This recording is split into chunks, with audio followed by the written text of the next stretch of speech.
I stepping into this giant iron cage elevator big enough to park 10 horse carriages in. The thing screamed and hissed like an angry tea kettle, and then, whoosh, down I went. The sunlight above me shrank into a tiny dot and vanished. Welcome to darkness, Victor. Hope you packed your nightlight. Instead of sunshine, I got creepy blue alchemy lamps stuck in the rock walls. The air down here smelled like someone mixed rusty nails with rotten eggs. Lovely. This place is called the Nine Curves Abyss, the underground city beneath Frigid Wind City. Basically a massive cave system so huge the ceiling is 50 meters up and you can't even see it properly. And get this, there are 9 floors. Starting from floor 2, monsters just randomly pop out of magical portals.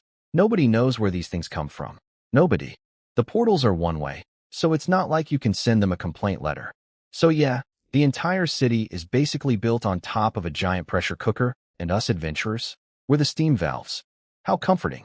3 minutes of rattling later, the elevator screeched to a stop at floor 1. A guard in full heavy armor yelled at everyone to get out. Real welcoming guy. I stepped onto solid black rock and looked around. Floor 1 is basically the safe zone. A transit hub with a few goblin merchants squatting in corners trying to sell garbage glowstones to tourists. Now, let me tell you about my genius money-saving plan. I picked up this delivery quest from the Adventurers Association. Carry a spatial bag to a camp on floor 2. Pay 1 silver coin. Barely enough to buy 2 decent arrows. Pathetic, right? But, and this is the big but, having that quest pass means I don't pay the entry toll. 50 copper coins saved. That's a whole day's in fee. Financial mastermind Victor strikes again. The quest is so easy even the lowest rank adventurers could do it, but the Lord's office only lets licensed professionals take it because the spatial bag is expensive. If some random adventurer runs off with it, good luck tracking them down. But if a guild-registered professional tries that, their guild is always there. And a guild that spans 6 kingdoms will absolutely hunt your sorry behind to the ends of the earth. So yeah, nobody steals the bag. The road ahead was about 10 kilometers of tunnel called the Gray Rock Corridor, mostly safe, but sometimes a monster sneaks up from the lower floors. I took my time. First visit, no need to be a hero. I was really here to find some solo tier 3 monsters anyway. Got 2 shiny new skills hungry for experience. Then it happened. Squeak. Something the size of a fat dog burst out of an abandoned mineshaft. A mutant mine rat, covered in hard gray armor plating, glowing red eyes locked on me like I was an all-you-can-eat buffet. Old Victor would have stopped, pulled out his bow, checked the wind direction, maybe said a little prayer. New Victor? I didn't even slow down. Blue data streams flickered through my vision. Weakness insight kicked in. I could see it clear as day. A soft patch on its belly where years of scraping against rocks had worn the armor thin. Bullseye. I didn't bother with arrows. Pulled my short dagger instead. Sidestep. Slide. Upward slash. Forest stride activated. My body did this physics-defying mid-air angle dodge that would make a cat jealous. Dodged the teeth, and my dagger rode the momentum right across that soft spot. Splat. Nasty blood everywhere. Dagger back in its sheath. Didn't even break my stride. Not one step out of rhythm. The rat twitched twice behind me and called it quits on life. Forest stride is actually awesome. I gotta say, the whole sequence was extremely cool. Movie level cool. The only tragedy? 0 audience. Not a single witness to my magnificence. The universe is cruel. I went back and cut out a little pouch from the rat's throat. It's full of powder from digested glowing moss. The Alchemist Guild buys these all day long. Free money off a dead rat. Don't mind if I do. Half an hour later, I reached floor 2's elevator station. It looked less like a camp and more like a mini fortress. 3-meter stone walls, heavy crossbow turrets on top. Guards who looked like they'd stab first and ask questions never. I flashed my quest scroll, handed over the bag, and the soldier's murder face softened about 2%. Supply delivery? Go in. Quartermaster's tent, left side. Dropped off the goods, got my completion stamp, and then, here's the beautiful part. I walked straight to the floor 2 elevator. See, the toll system charges per floor. Every floor down costs money because the Lord's office has to maintain all these troops and forts. Makes sense. But, if you're carrying a Lord's office quest pass, every elevator is free. All the way down. The completion certificate doubles as an unlimited ride pass. Nobody does budget adventuring like me. The elevator doors opened, and I grinned. Time for round 2. Let the hunting begin. So I walked into the underground level 2 camp, the Gray Rat Camp, and honestly, it was like a Walmart on Black Friday, but with swords. People screaming about fresh monster armor for sale, dudes fixing leather gear, some guy desperately looking for a tank player to go spider hunting. Classic dungeon economy stuff. I ducked into a tent called Old Blind Man's Intel Shop and came out 10 silver coins poorer with a monster map that gets updated daily. 10 silver. For a piece of goat skin with red X's on it. But hey, the dungeon reshuffles itself like a drunk dealer at a casino, so yesterday's safe hallway is today's. Oh no, a boss lives here now. Can't cheap out on that. Looking at the map, I figured out what I'd be dealing with. Cave rats, vampire bats, and some nasty armored scavenger beasts. Standard menu. But here's my problem. I'm a ranger. I shoot things from far away. And this place? Tight tunnels, zero visibility, darkness everywhere.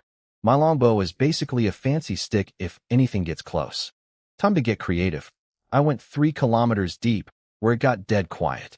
Then I did something kind of genius, if I say so myself. I plucked my bowstring like a tiny harp. Just one little twang. The sound bounced off the walls and came back to me, and thanks to my blind fighting skills, I could feel every vibration through my skin. Boom! Homemade sonar. I literally turned myself into a bat. A very handsome, armed bat. Proved it worked immediately when I sensed a lizard hiding on the ceiling above me, about to jump on my head. Didn't even aim, just whipped the bow up and pinned its brain to the stalactite. Welcome to my TED Talk on how to not get eaten. Then the terrain got stupid. Cliffs, no paths, just little toe holes carved into rock faces. Old me would have climbed like a terrified gecko. New me? I blasted wind energy under my boots, ran sideways on a vertical wall like some kind of gravity-cheating lunatic, and basically parkoured through the whole thing. The wind vacuum trick only lasts 5 or 6 seconds, but that's plenty when you're cool enough to pull it off. Mid-wall run, I heard footsteps around a corner. A goblin patrol, 7 or 8 of the ugly little things with rusty pickaxes, setting up an ambush. How adorable. They thought they were the predators. I was literally hanging in midair with zero leverage, which looks bad, I admit. But I twisted, drew the bow, and aimed at the wall. Not at them. At the wall. Everyone watching would have thought I'd lost my mind. The arrow hit the wall, and, thanks to the spiral wind wrapped around it, ricocheted around the corner like a pool trick shot. Punched straight through 3 goblins' throats before it ran out of juice. The rest didn't even process what happened before I landed, and turned my bow into a bladed melee weapon, slicing necks left and right. Didn't even bother collecting their ears for bounty. Not worth my time. 4 days of practice, and I'd figured out my new fighting style. Less, noble archer on an open field. More, murder ghost who lives in the walls. Then I went deeper into level 3, where the air tasted like someone dissolved batteries in vinegar. According to the map, I was near the edge of a corrosive ant nest. Watch out for acid traps, I told myself, very wisely. And then every single alarm bell in my body went off at once. Something was watching me. Something big. I threw myself sideways without thinking, and the spot where I'd been standing just exploded. A giant pink tongue, thick as my thigh, covered in barbs and disgusting slime, slammed into solid rock like a battering ram. Chunks of stone went flying. A tongue. The boulder in the corner started moving. Surprise. It was a level 3 boss monster, a giant tongue anteater. Tank-sized body, armored hide, tiny evil eyes, and a tongue that could launch out dozens of meters, crush rock, and paralyze you with toxic mucus. Despite the cute name, this thing eats everything that moves. That blind old fraud ripped me off. This thing isn't supposed to be on level 3's edge. The tongue shot at me again like a guided missile in a hallway. Way too fast to dodge properly. I surfed along the wall on wind power, barely dodging. The tongue grazed my armor, and just the breeze from it made me dizzy. Running was suicide. You can't outrun a tongue. So I did the only logical thing. I charged toward it. If I can't create distance, fine. Let's get intimate. Let's see whose close-range game is better. You want to eat me? Hope your teeth are ready for the worst meal of your life. I started gathering more wind energy on my bow than I'd ever compressed before. This was about to get either very awesome or very messy. So there I was, Bow pulled back so hard the thing was literally screaming at me, wind energy crawling up my arm like I was becoming a tornado with legs. 5 meters from the giant anteater. Point-blank range. This was either going to be awesome or the last thing I ever did. Die. I let the arrow fly.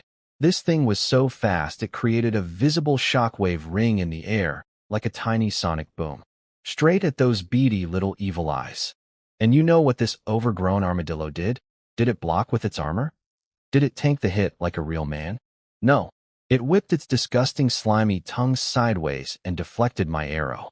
The mucus on that tongue somehow absorbed all my wind energy like a gross organic airbag. My perfect kill shot just slid off. The arrow sparked against its eyelid and buried itself in the wall behind it. Are you kidding me? That tongue isn't just a weapon. It's a shield, a whip, and apparently a physics-defying force field. I didn't even get a second to process this injustice before the tongue came back around and smacked me across the chest like a steel cable. I went flying, crashed into a pile of rocks, coughed up blood. My hand split open. If I hadn't cushioned the impact with wind energy, my ribcage would have been a jigsaw puzzle. Well, this is bad. I activated my stealth camouflage, full power, maximum blur. Visually, I was basically invisible. I crept along the shadows, trying to sneak behind it. The monster didn't even turn its head. Its tongue just casually obliterated the exact spot I was about to step on.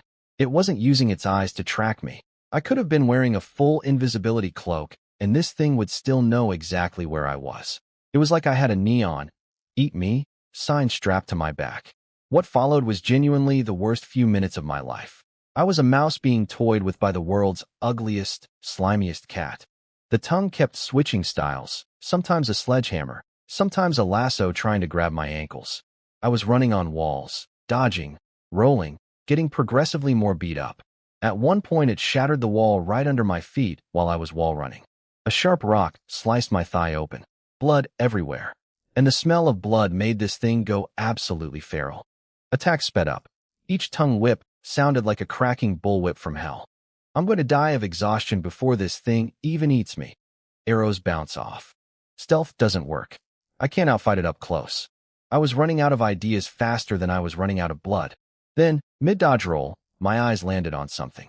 That arrow. My arrow. The one the anteater deflected earlier, still stuck in the wall up high. And because I'd pumped so much wind energy into it, there was still a tiny vortex of air swirling around it. Like a little invisible tornado, just waiting. And that's when my brain did something beautiful. Something stupid. Something so mathematically insane that if I told anyone, they'd have me committed. I stopped running. Stood right in the middle of the tunnel. Drew my bow. The anteater looked at me like, "Oh, you're done running? Cute." It growled mockingly and started charging up for its finishing move.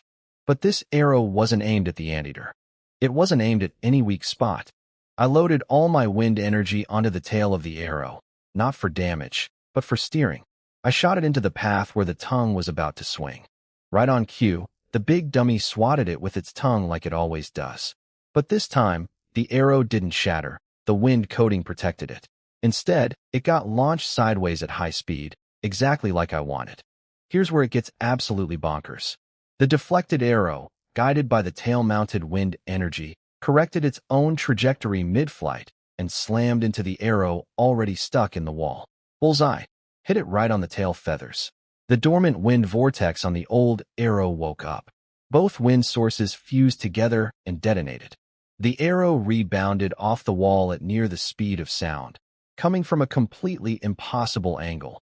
High up, from the side, from the one direction this creature would never expect an attack because nothing was there. Its tongue was still extended. Its attention was on me. It had zero defense ready for an attack from its own ceiling. The ghost arrow drilled straight into its left eyeball. Deep. Clean. No resistance. I basically invented a two-bank trick shot using the monster's own deflection as step one of a three-part billiards play that ended with an arrow in its brain socket. If pool halls existed in this world, I'd be banned from all of them. So my genius trick shot worked. Sort of. The arrow buried itself halfway into the anteater's left eye, black blood pouring down its armored face like the world's grossest waterfall. Victory, right? Wrong. Instead of going blind and stumbling around like I expected, this thing just got mad. Like, you scratch my car, levels of mad times 1,000. Its tongue exploded outward with zero warning, pure murder intent, and turned the spot where I'd been standing into literal powder. Granite turned to dust. If that had hit me, they'd need a sponge to collect what was left. I crouched in the shadows, drenched in my own cold sweat, having a very important realization. Losing and I didn't affect this thing's aim at all. Cool. Great. Love that for me. I tried 2 more shots because I'm stubborn and also out of better ideas. Shot 1. Attempted another trick shot ricochet at its right eye. The monster learned from last time. Its tongue immediately slapped back to guard its face with that disgusting snot shield. Smart jerk. Shot 2. Aimed at its belly. The arrow literally bounced off like I'd shot a rubber ball at a tank.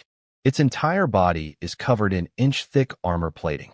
The only soft spots are the eyes and the inside of its mouth. Fantastic design. 10 out of 10. Whoever created this species should be fired. Calm down, Victor. Calm down. I hid behind a boulder, listening to that tongue smash the ground over and over like a countdown clock to my funeral. Thwack, thwack, thwack. Each hit saying, "You're next, buddy." Then I turned on my weak point detection at full blast. The world went gray and flat, like looking through an X-ray machine. And there, on that horrible tongue, I finally saw it. Thousands of glowing nerve bundles packed together like tree roots. And at the very tip, a blazing blue energy node, pulsing like a lighthouse. Every time the tongue moved, that blue node sent out invisible waves in all directions. Waves that swept over rocks, air, and me. That's how it was tracking me. Not sight, not sound. The tongue was tasting the air. It was one giant sensory organ. This thing had been licking my location this entire time. I felt violated on a molecular level. But now I knew the weak point. I grabbed a steel arrow, loaded it with spinning wind energy, and popped out from cover right when the tongue was fully extended and exposed. The blue sensor node was glowing like a "shoot here, idiot" sign. The anteater tried its mucus deflection trick again. Old reliable. Except this time, my arrow was spinning like a drill. The moment it touched that slime layer, the centrifugal force ripped the mucus apart like a tornado hitting a puddle. Just flung it everywhere. And underneath that protective goo, the tongue was soft as tofu. My arrow drilled straight through, shredding muscle fibers and nerve bundles like a blender. Blew a gaping hole right through the middle of the tongue. The scream that came out of this creature made the eye-shot reaction sound like a gentle sigh. This was opera-level shrieking. The once deadly precision tongue flopped to the ground like a dead snake, twitching uselessly. Now we're talking. No mercy. No pause. I put 2 more arrows into it. One in the middle of the tongue, one into the roof of its mouth when it screamed with its jaw wide open. Thank you for the opening, you dramatic baby. The anteater completely panicked. Started scrambling backward, claws gouging trenches in the stone floor, desperately trying to retreat underground. Oh, now you want to leave? After all that? Nah.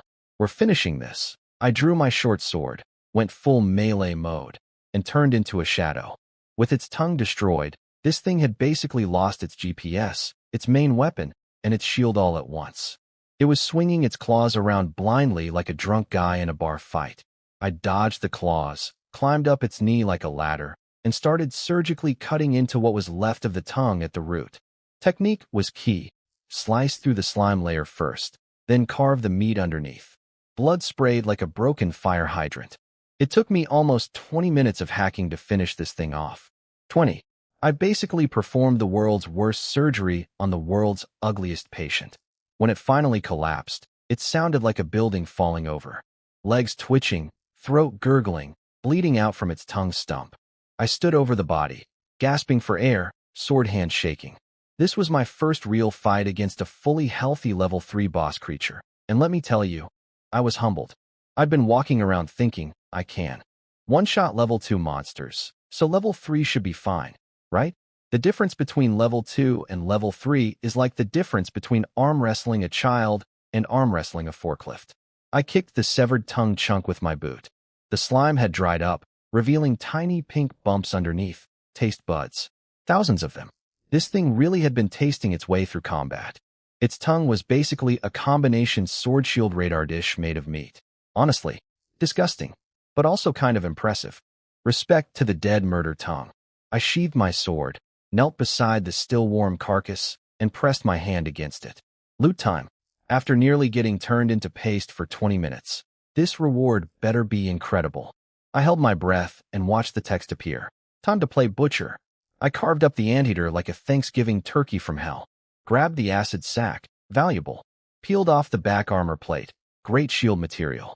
And the tongue. Look, it was covered in slime and tumors and smelled like a dumpster behind a seafood restaurant. But rare alchemy ingredients are rare alchemy ingredients. I shoved it into a sealed bag while trying not to think about what I was touching. Problem: the armor plate was the size of a small boat. My magic storage bag? Already stuffed to the brim with supplies and random junk I bought back in town. So yours truly had to strap a 100-pound shell to his back and waddle to camp like the world's most miserable turtle cosplayer. The level 3 camp, Blackrock Camp, was a completely different vibe from the noisy flea market upstairs. No shouting vendors. No bargain hunters. Just stone-cold killers silently polishing their weapons around eternal bonfires. Keeping a "I will stab you if you get closer" distance from each other. I staggered in carrying my giant trophy shell and immediately got stares. Is that a level 3 anteater's backplate? Some bald muscle dude with a greatsword squinted at me. Clean cuts too. Did this kid solo a level 3? Yeah, I did, Baldy. Thanks for noticing. Then some hook-nosed goblin merchant slithered up to me like we were old friends, tapped on my shell, and without even looking at me goes, 50 silver, 50 silver. He started listing reasons. Scratches here, damage there, shipping costs. You know how it is. While I just stared at him. This shell goes for at least 5 gold at auction in Coldwind City. That's 10 times what this little scammer was offering. He saw my injuries and figured I was desperate. I walked right past him without a word. Wait.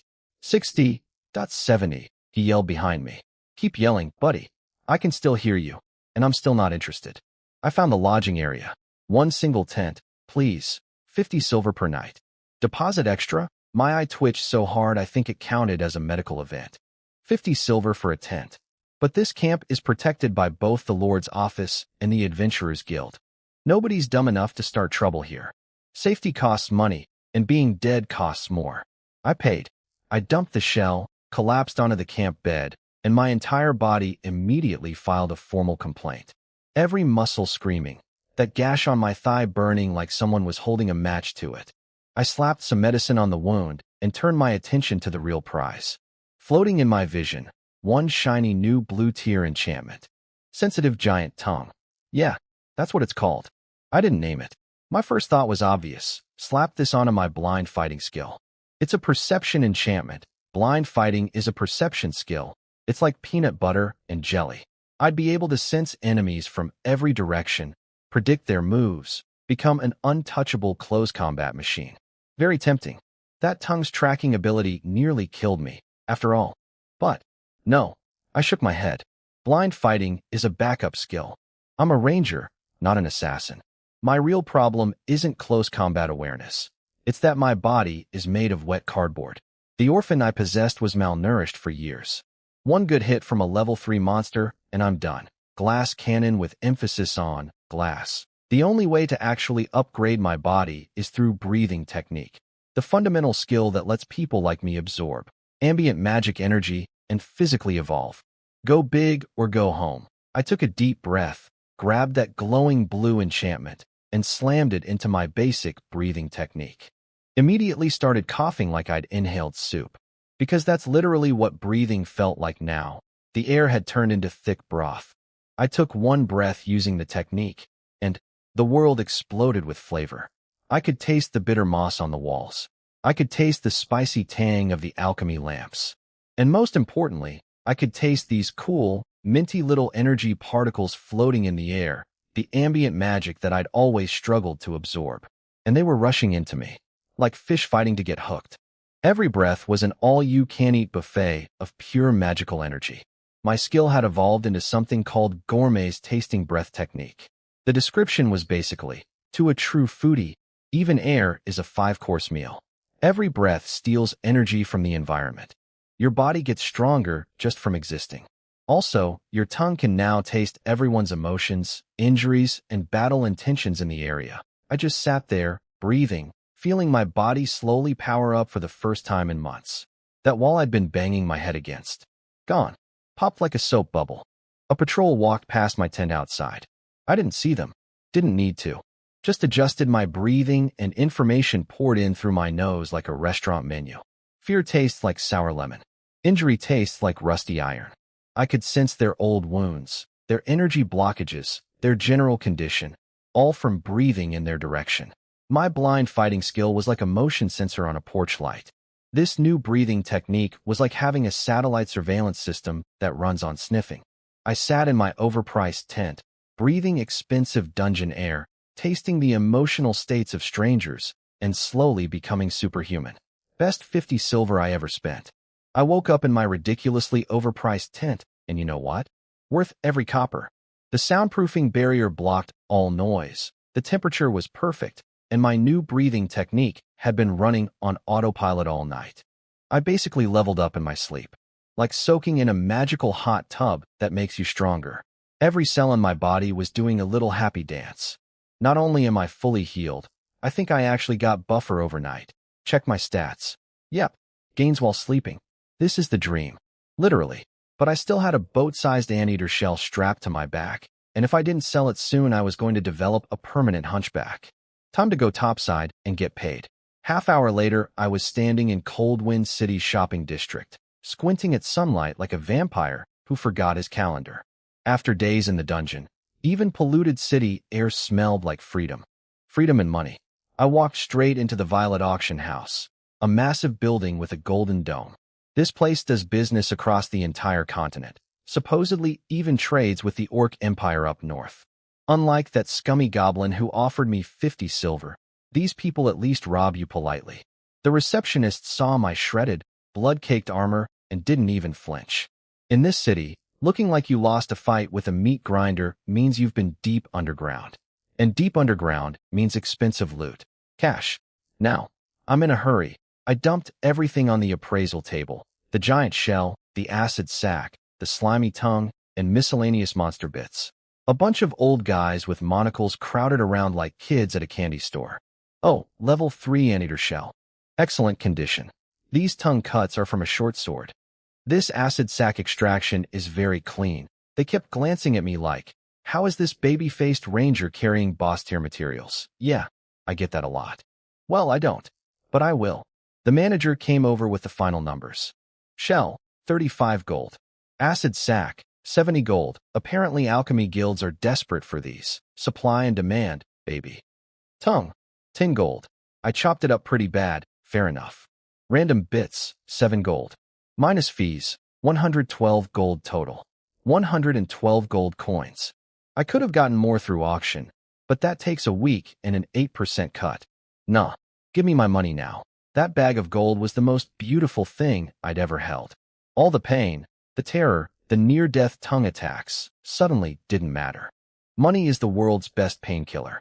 Then I went across the street and speed ran spending it all. First stop, armor shop. My current leather armor was basically modern art at this point. Left shoulder melted through by acid. Chest plate split open, held together by my undershirt and prayers. I was one strong breeze away from public indecency. I need something light but tough, I said, slapping the counter like a big shot. The dwarf shopkeeper, magnificent beard with little copper rings braided in, pulled out a dark green set made from drake leather with mithril thread woven through it. 35 gold. I touched it and immediately fell in love. Cool to the touch, dense scale pattern with tiny silver sparkles running through like stars. In the dungeon, defense beats offense every time. You can't kill monsters if you're dead. Sold. Next stop, the bag shop. My current storage bag from Blackstone Town held 1 cubic meter. That's nothing. I couldn't even fit the anteater shell in there. Time for an upgrade.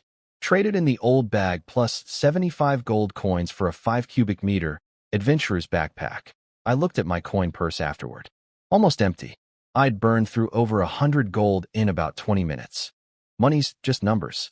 You lose it, you make more. I told myself, trying very hard to believe it. Then I did something smart for once. I took 2 whole days OFF. Stayed in my room, window open, cold wind blowing in, and just practiced my new breathing technique. Every breath was a feast. I'd bite the air, literally open my mouth and chomp, and taste wind element particles like minty candy dissolving on my tongue. They flowed into my blood, circulated through my body, and settled into my muscles. My physical stats climbed to 12. Strength and agility both went up too. This breathing technique is the real deal. The sensory side was also impressive. Maybe too impressive. The couple next door? I took one deep breath, and the pheromones in the air told me exactly what time they went to bed last night, what they were doing, and, based on the salt content of the guy's sweat, that he probably needs to see a doctor about his kidneys. I did not ask for this information. My nose just volunteered it like an overeager detective. If the ranger thing doesn't work out, I could definitely make a living as a private investigator, or a very uncomfortable doctor. I forcefully shut off my neighbor-sniffing radar and focused on training. Some abilities you just don't use in polite society. 2 days later, I walked out of that and feeling like a completely different person. New dark green armor gleaming, half-empty adventure pack ready for loot, freshly maintained black horn bow on my hip. Stats up, skills sharpened, wallet empty but spirit full. I pulled my hat low, walked against the flow of people heading home for the evening, and marched straight toward the abyss. Time to go make that money back. With interest. Paid the entrance fee like a regular commuter taking the subway to hell. No guild quests this time, just freelance monster hunting. The elevator groaned its way down, and I leaned against the bars thinking about how my life has become. Ride giant cage into darkness, kill things, sell their body parts, repeat. Level 3. But instead of going deeper, I picked a nasty abandoned mine tunnel, flooded puddles, dripping stalactites, the kind of place that screams, something disgusting lives here. Old me would have noped out of this zone immediately. New me? I closed my eyes, opened my mouth, and took a big sip of air like a wine snob at a tasting. Opening notes: rotting wood from old mining supports. Mid-palate: iron and sulfur from the ore veins. And the finish: my tongue caught something. A sour, sticky, rancid glue flavor coming from directly above me. Gotcha. Eyes open, bow up, arrow out, zero pause. I shot straight up at what looked like empty ceiling. A disgusting gray-green blob of translucent jelly screamed a wet, gurgling scream and fell off the ceiling with my arrow buried in its core. Level 2 Acid Slime, the dungeon's most disgusting assassin. These things shape-shift into rocks or puddles, creep up silently, wrap around you, and dissolve you into human soup in minutes. My spinning wind arrow was already shredding its gel core from the inside like a blender. It went from ambush predator to actual puddle before it even got to attack. A month ago, that thing would have gotten the drop on me for sure. With my new breathing technique, hidden monsters might as well be wearing neon signs. You can hide from eyes. You can hide from ears. But you can't hide your smell from a guy who literally tastes the air.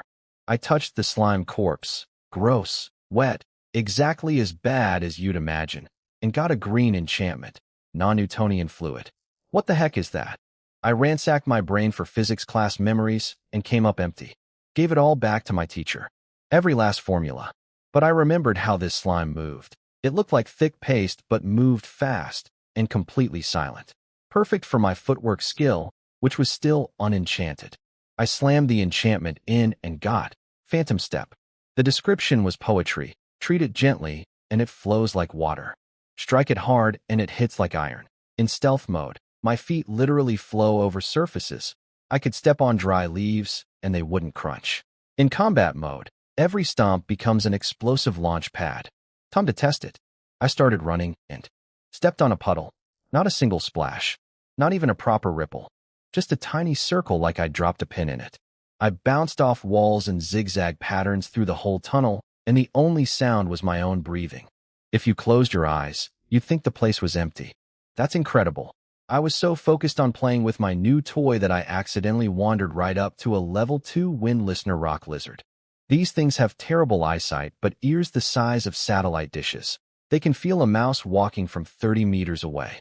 I was 5 meters behind it. 5. It was napping. Didn't even twitch. I could smell the sulfur on its skin and the blood from its last meal through my breathing technique.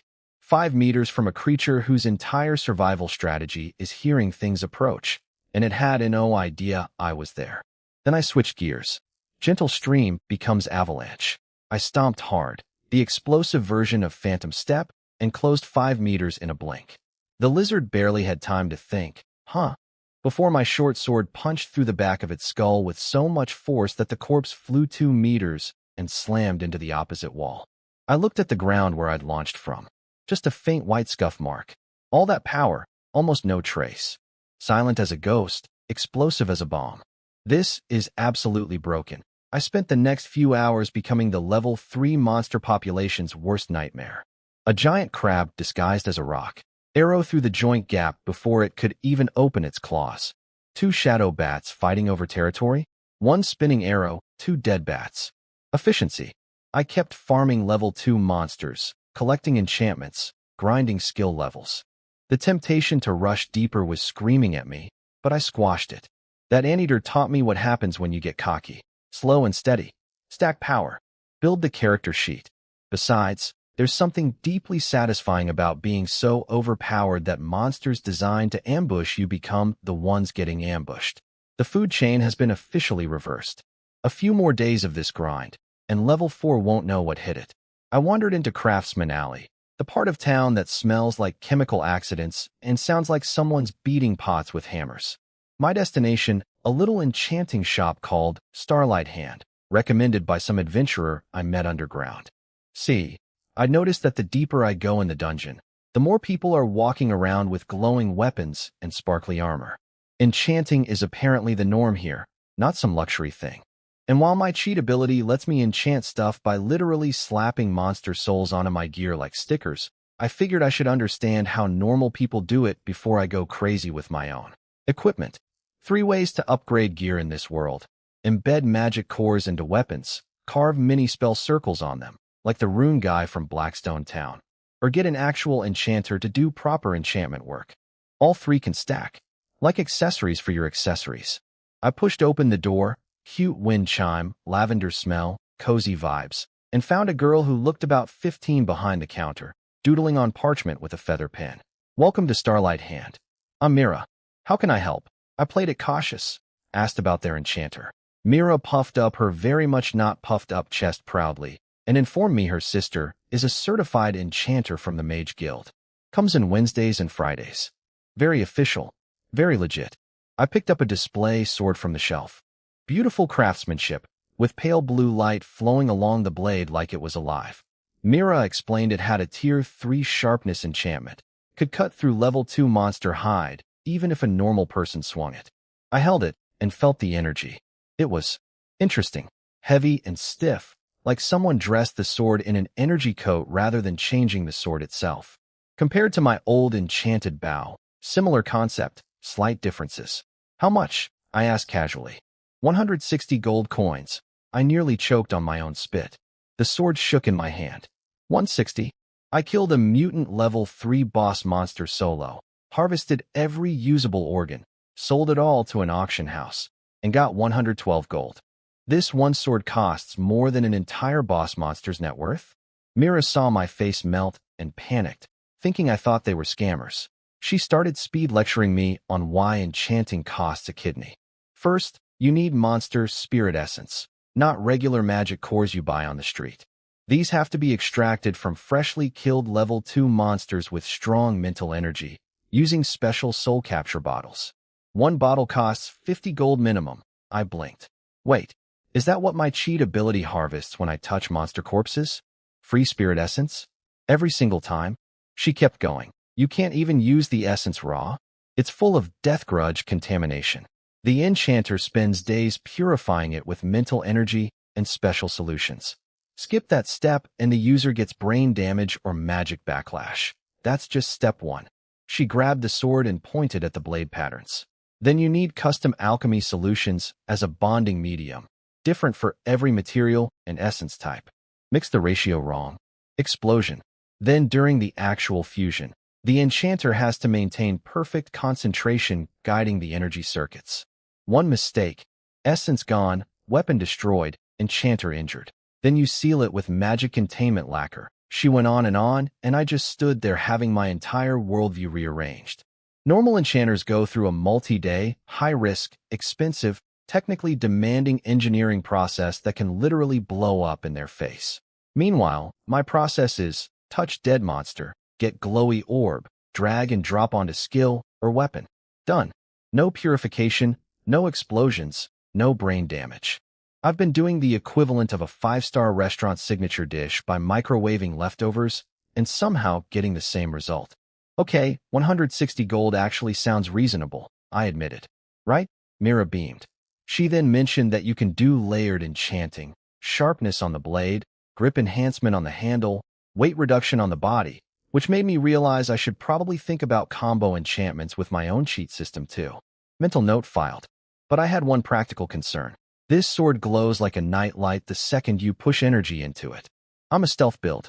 In a pitch-black dungeon, I'd basically be a walking please eat me beacon. Mira grinned like she'd been waiting for this exact question. Oh, you'd be surprised. Some noble rich kids love the glow. They activate their weapons just walking around town because they think it looks cool. She rolled her eyes, then pulled out a small black bottle from under the counter.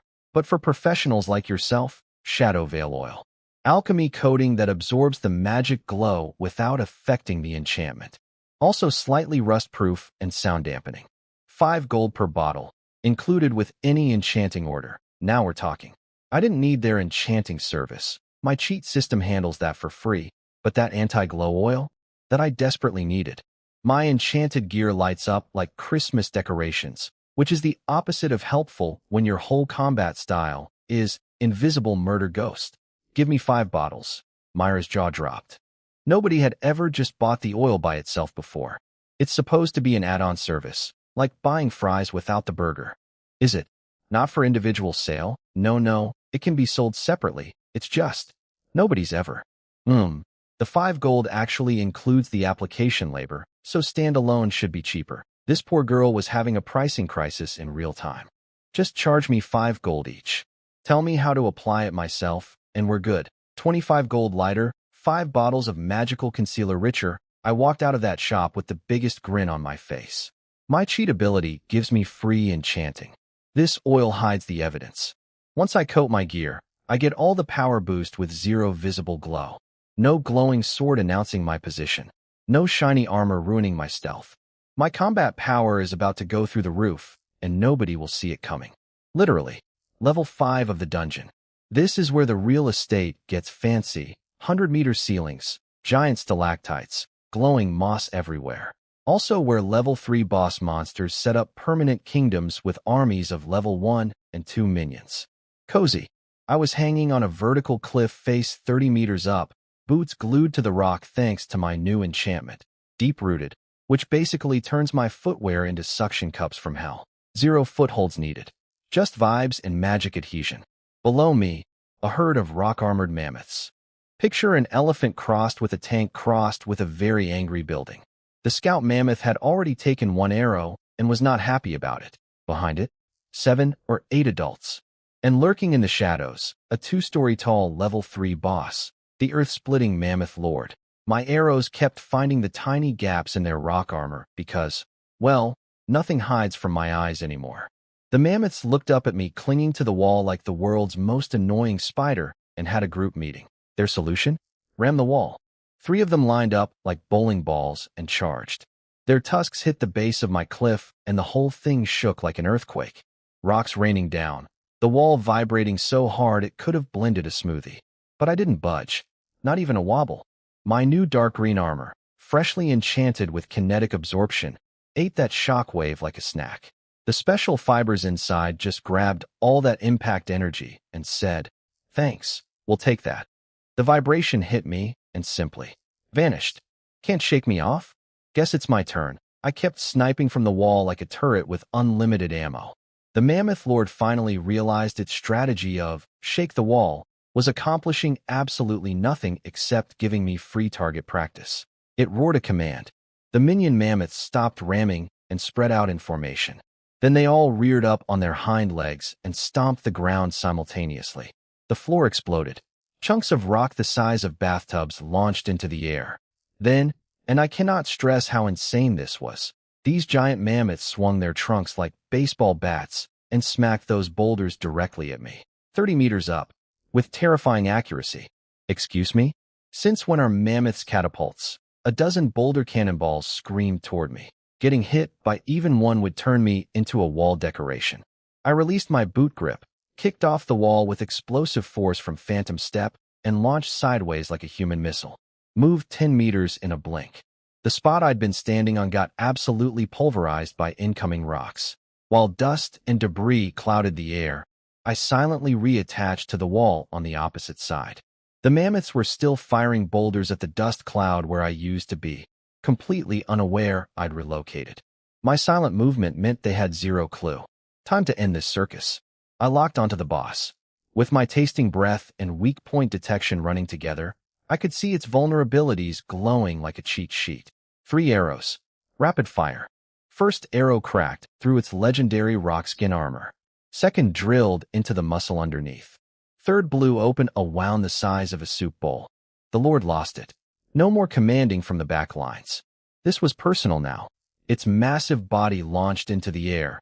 Yes, launched, glowing with some kind of earth magic levitation spell. Magnetic hovering or something. A flying mammoth. A flying mammoth. How is that fair? It wasn't flying high, but combined with that trunk reach, it could absolutely swat me off my wall. The trunk swept toward me, cutting off every dodge angle.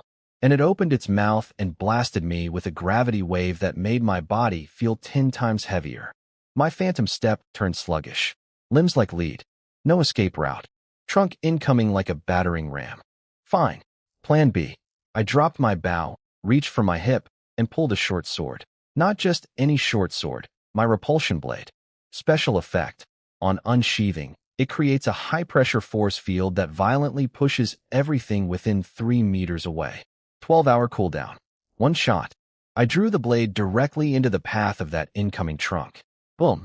Space itself screamed. An invisible wall of raw repulsive force detonated outward. The mammoth's trunk slammed into nothing and got launched backward. The entire 2-story mammoth lord, mid-air, mind you, got yeeted back to the ground like someone hit the undo button on gravity. It crashed with a sound that probably registered on seismographs 3 floors up. Meanwhile, Newton's third law had some opinions about me.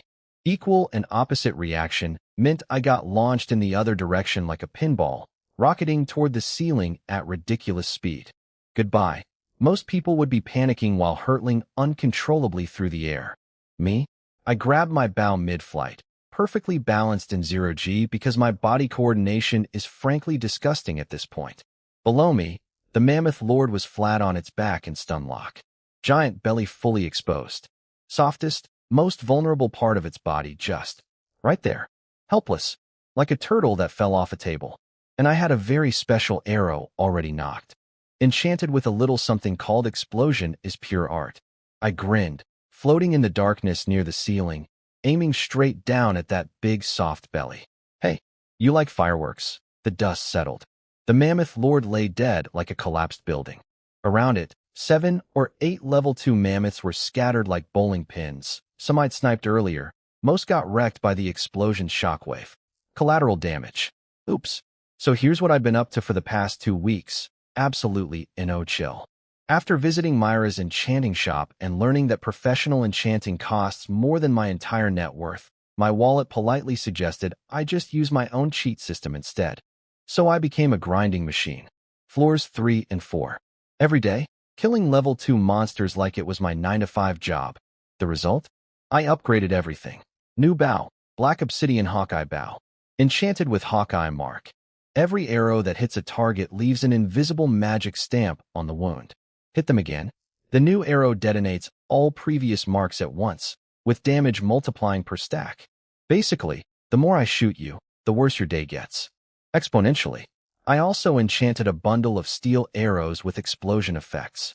The Mammoth Lord got the full combo treatment. Stacked marks plus explosive arrow equals one very dead elephant. Compared to my embarrassing near-death fight against the Anteater, I just soloed a level 3 boss and its entire gang after doing proper homework. Growth arc? Complete. Best part? From the outside, I look like a nobody. Gray, dusty armor. Matte black bow. Zero magical glow anywhere. Thanks to the Shadow Veil oil coating every piece of my gear, all my enchantments were completely invisible. I was walking around looking like a broke rookie who wandered too deep by accident. while actually being armed to the teeth with enchanted everything. The ultimate catfish build. Looks like a level 1 noob. It's like a max-level raid boss. Also, showing up covered in shiny enchanted gear when you're a no-name ranger is basically wearing a sign that says, ROB me and ask questions later. Stealth isn't just for combat. Alright, time for everyone's favorite part. Looting the corpse. I rubbed my hands together and walked up to the Mammoth Lord. This was a genuine level 3 boss, with earth magic specialization and gravity manipulation powers. The loot had to be good. I pressed my palm against its still-warm trunk. Blue enchantment acquired. Weight manipulation. Weight manipulation? What does that do? No time to study it here. This area wasn't exactly safe. I started butchering the mammoth like a professional. Each tusk was worth dozens of gold coins. The earth element magic core from its heart was premium stuff that earth mages would fight over. I was elbow deep in mammoth, happily carving away like the world's most enthusiastic butcher. Then I heard it. Footsteps. Armor plates clinking. Very quiet, very deliberate. Coming from behind me. They thought they were being sneaky. Adorable. My breathing technique painted their smell signature in my brain like a GPS map. Sweat, metal, and a hint of blood. 5 people. 3 in front, 2 flanking from the sides. Breathing steady and controlled. Professionals. I didn't turn around. But my short sword quietly flipped to a reverse grip. My muscles locked up like coiled springs, and my other hand casually drifted toward my quiver, where I still had explosive arrows loaded. To them, I probably looked like an oblivious idiot crouching over a carcass. Exactly how I wanted it. Nice work, friend. A deep voice broke the silence, and 5 figures stepped out from behind the stalactites.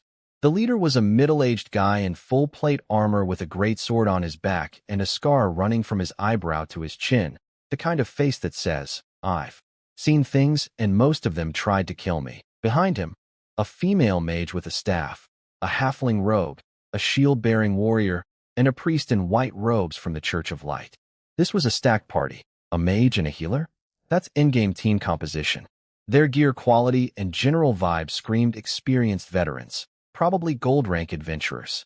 Not the kind of people who hang out on the easy floors. All 5 were staring at the mammoth corpse with barely hidden shock. Scarface, the captain, scanned the battlefield. The massive blast crater in the mammoth's belly. The dozens of arrow holes peppered across the cave walls. Then his eyes settled on my back, and I could practically feel his threat assessment going up. I stood up slowly, didn't put away my weapons, gave them a calm look while my left hand rested, casually, on my quiver full of enchanted explosives. Need something? Down here, the Adventurers Guild technically bans PvP. But when you're standing next to a level 3 boss's worth of loot, technically, is a very thin word. People have done worse for less. No misunderstanding here, friend. Scarface read my body language instantly. The guy was a veteran. He recognized the post-kill intensity radiating off me.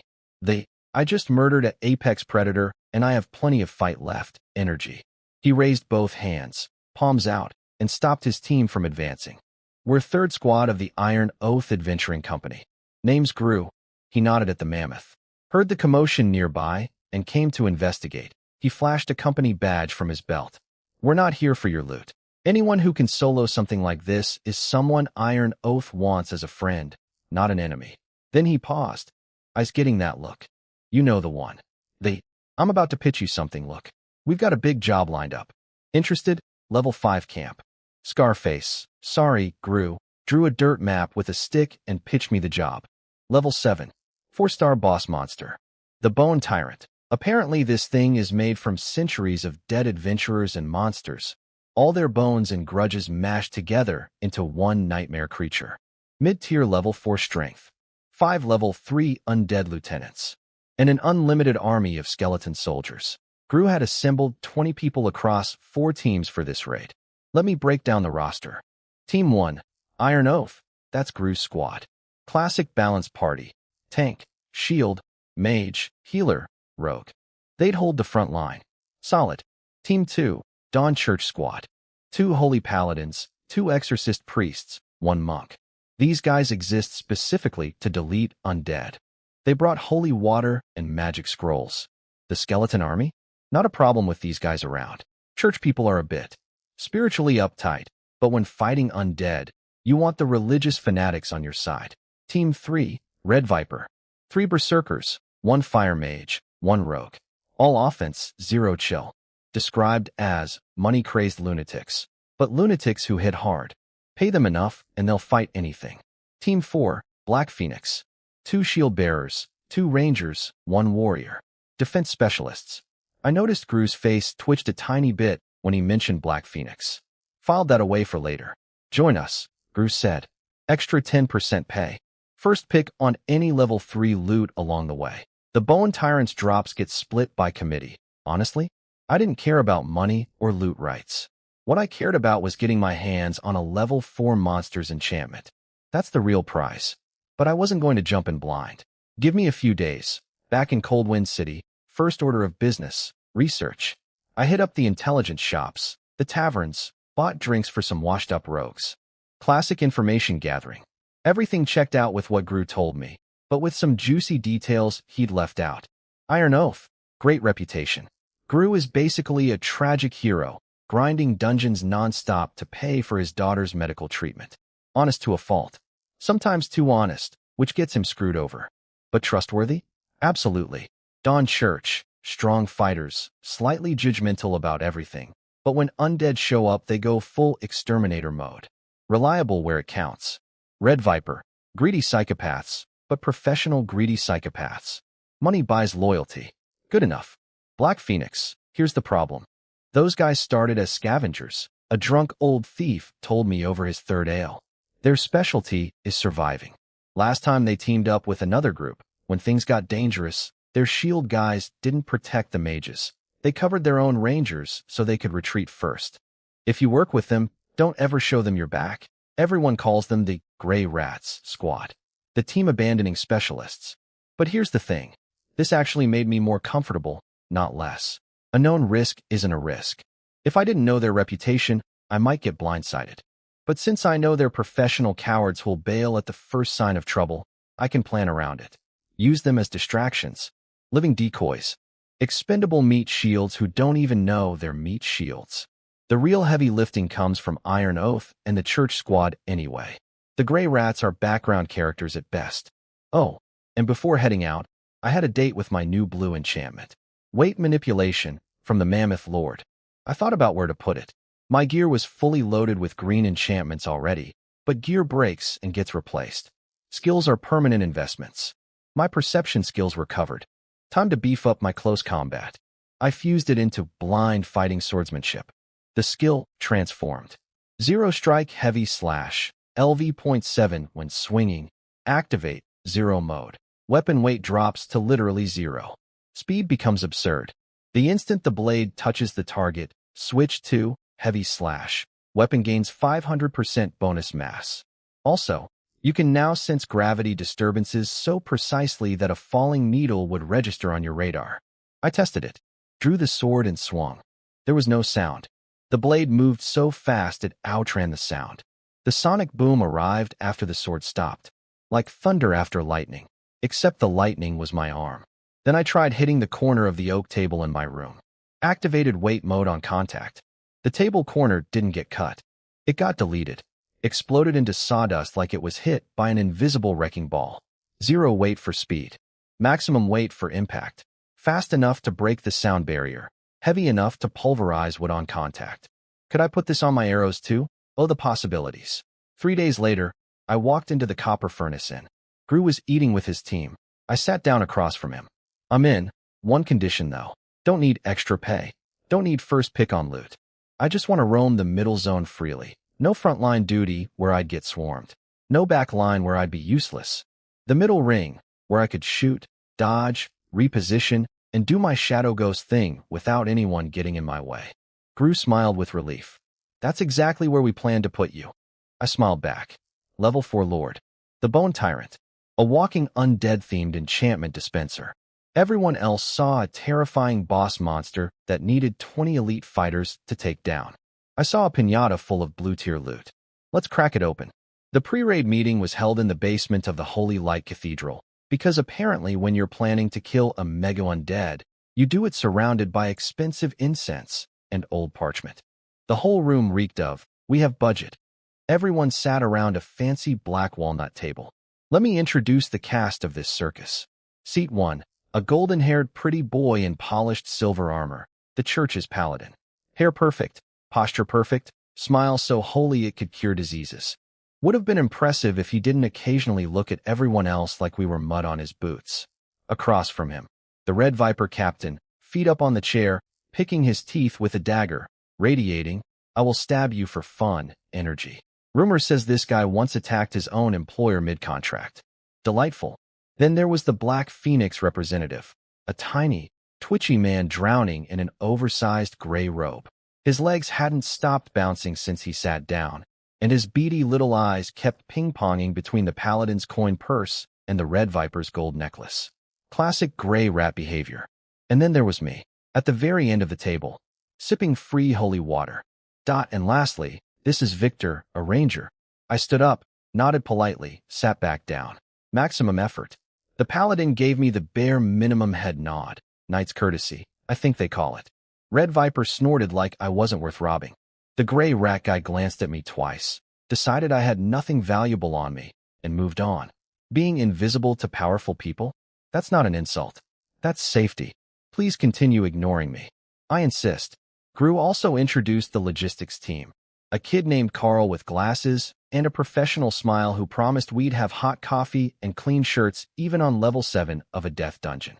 I immediately decided Carl was the most important person in this entire operation. Then came the actual battle plan. Phase 1. Clear the trash mobs, build a forward camp. Phase 2. Hunt down the 5 level 3 death knights guarding the boss, hopefully finishing by day 4. Phase 3. The final fight at the Bone Altar, a structure that constantly heals the Bone Tyrant and summons reinforcements. Iron Oath, Black Phoenix, and the church team would pin the boss down while Red Viper had 5 minutes to destroy the altar. And Victor, you roam the middle, fill in gaps as needed. Sure, I agreed instantly. Free roamer is code for do whatever you want. If things go smoothly, I basically get to stand around looking busy while everyone else does the work. The ideal job. On the way out, a church priest ambushed me with a recruitment pitch. Brother Victor, I sense a righteous aura about you. Have you considered joining the Church of Holy Light? I made the most pious face I could manage and drew a symbol over my heart. It was actually a hand sign from an anime I watched in my previous life, but he didn't need to know that. Praise the light, I said reverently. But I'm too wild and free for your sacred halls. I'd only tarnish the purity. Maybe next time. Definitely next time. Then I slithered into the crowd like an eel and vanished, leaving the priest standing there looking confused. Sorry, buddy. Organized religion isn't in my build path. Over the next few days, Gru organized joint training sessions at a field north of the city. Practice formations, simulate the boss fight, get everyone familiar with each other. I performed at a solid C-. Deliberately. Hit some targets. Missed a few on purpose. Looked competent but forgettable. The paladin continued ignoring me. Red Viper mentally categorized me as cannon fodder who'll draw aggro while the real fighters work. Exactly where I wanted to be on everyone's threat assessment. Nowhere. Only Gru gave me a look during a break. One of those, I know you're sandbagging, but I won't say anything. Looks. Smart man. Between training sessions, I had a shopping list for anti-undead supplies. Holy water, blessed herbs, the usual zombie apocalypse prep kit. I also squeezed in a side quest. There was a level 3 monster on floor 5 called a Mind Beguiler that I'd been eyeing for a while. Scouted it twice, mapped its patterns, then went in for the kill after one training session. Got a blue enchantment, cognitive bias. Mental attack type, fits perfectly with what this creature did during our fight. The thing kept messing with my head, making my arrows miss even after I'd taken resistance potions. Nasty psychic tricks. I knew exactly where to put this one. My old stealth skill, noise camouflage, had been with me since day 1 at Old John's cabin. It carried me through the early game, but lately, every monster worth fighting could see right through it. The skill was becoming a participation trophy. Time for an upgrade. Background art. LV.8 becoming the background is the highest form of stealth. You become a cognitive invisible person. Guards counting heads will accidentally skip you. Enemies scanning the area will look right past you without stopping. Even if you attack someone, as long as it's not a killing blow, Their aggro toward you fades rapidly, because it's nearly impossible to stay angry at a shadow that barely registers as existing. Read that again. I can literally stab someone and they'll forget to be mad at me. Their brain just files me under unimportant background noise and moves on. With a level 4 boss fight ahead and a team of known backstabbers watching my flanks, this skill was the most perfectly timed upgrade in the history of perfectly timed upgrades. The Bone Tyrant won't be able to focus on me. The Grey Rats won't think I'm worth betraying. Nobody will notice what I'm doing until it's already done. I'm not just invisible anymore. I'm forgettable. And in a room full of monsters and maniacs, being forgettable is the most powerful thing you can be. Dawn. Fog still hanging in the air. 28 people lined up at the dungeon entrance like the world's most dangerous field trip. Let me describe this beautiful mess of a team. The church squad rolled up looking like they were attending a royal wedding, not a dungeon raid. 2 paladins in matching silver-white armor covered in fancy engravings. Each suit apparently costs as much as Blackstone Town's entire quarterly taxes. The armor's only flaws are that it weighs a ton and costs a fortune to maintain. Otherwise, flawless. Their chest emblems were reflecting sunlight, so hard I nearly went blind. Behind them, 2 exorcist priests meditating with golden staffs, and 1 barefoot monk in rough cloth carrying a massive black iron cross on his back. This guy hadn't spoken a single word. Ever. I think silence is his whole personality. Red Viper showed up looking like they'd escaped from prison that morning. 3 berserkers, shirtless except for some leather patches over vital organs, muscles covered in scars like a roadmap of bad decisions. Their weapons, axes and flails, had permanent bloodstains that apparently don't wash out. The fire mage was juggling actual fireballs for fun, and their rogue was flickering in and out of shadows, spinning a poison dagger like a fidget spinner. Black Phoenix, the Grey Rats, looked exactly how you'd expect professional cowards to look. 2 tower shield tanks, 2 rangers, 1 greatsword warrior. Gear was worn but practical. Every scratch on their equipment told the story of running away successfully. Iron Oath was doing Iron Oath things. Gru polishing his shield, his 5-man squad organizing potions and scrolls like responsible adults. And then the logistics crew. Carl, the Glasses Kid, was commanding 6 support workers loading up 3 tamed pack dragons. Gentle, ox-strong lizard beasts carrying tents, alchemy fuel, and, bless this man, beer. For morale purposes. Carl is my favorite person on this expedition, and I will protect him with my life. Carl started taking attendance, checking names off his list with a feather pen. Iron Oath, 5, check. Red Viper, 5, check. Black Phoenix, 5, check. Church, 5, check. My team, including myself, 7, check. Plus that one guy. He looked around, confused. Where's Victor? I swear I just saw him. I was standing 2 meters in front of him. Eating a cookie. Had been there for 5 minutes. My background art skill had gone fully passive without me even trying. To everyone's brains, I'd blended into the scenery, just another piece of the landscape, like the dragon's leg I was leaning against, or the gravel on the ground, or the morning fog. I'm right here. I waved my cookie. WHOA. Carl jumped so hard, he almost dropped his pen. When did you? How long have you been? 5 minutes.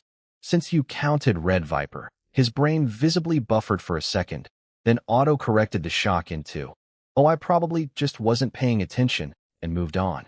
The moment he turned away, I could literally feel his memory of me fading, getting filed into the mental folder labeled Miscellaneous Background Objects. Beautiful. This skill is broken. The march down began, and it was a long one. 6 floors of dungeon to push through before reaching level 7. Red Viper took point, probably to show off in front of the church. Their berserkers were human bulldozers. 0 defense, pure aggression. They charged into every group of cave monsters screaming like lunatics, axes turning creatures into flying body parts. Ha! Die! Die! Die! Their fire mage was cackling behind them, lobbing explosion fireballs that turned dark tunnels into daylight. It was like watching someone play a video game on easy mode with cheat codes, except the cheat code was, be completely insane. The church priests dabbed their faces with handkerchiefs to avoid splashing monster blood, looking disgusted. Their paladins didn't even draw their swords once. Using holy power on low-level trash mobs was apparently beneath them, like asking a surgeon to put on a band-aid. Black Phoenix did the absolute minimum. Shot a few arrows when a monster slipped through, poked something with a sword once or twice. Perfect embodiment of quiet quitting. Their captain actually shrugged and said, "Red Viper wants to show off? Let them." Truly inspiring work ethic. Iron Oath filled the gaps, making sure nothing threatened the supply train. And me? I was riding on the back of a pack dragon, sitting in the pile of supplies like a bag of potatoes. Nobody noticed. Not the handler walking next to the dragon. Not the dragon itself. It probably thought I was a slightly heavier sack of grain. This was my first ever group mission in this world, against a level 4 boss that was way above my solo capability. Every drop of energy saved now could mean the difference between life and death later. Riding a dinosaur while everyone else fought monsters wasn't laziness, it was strategy.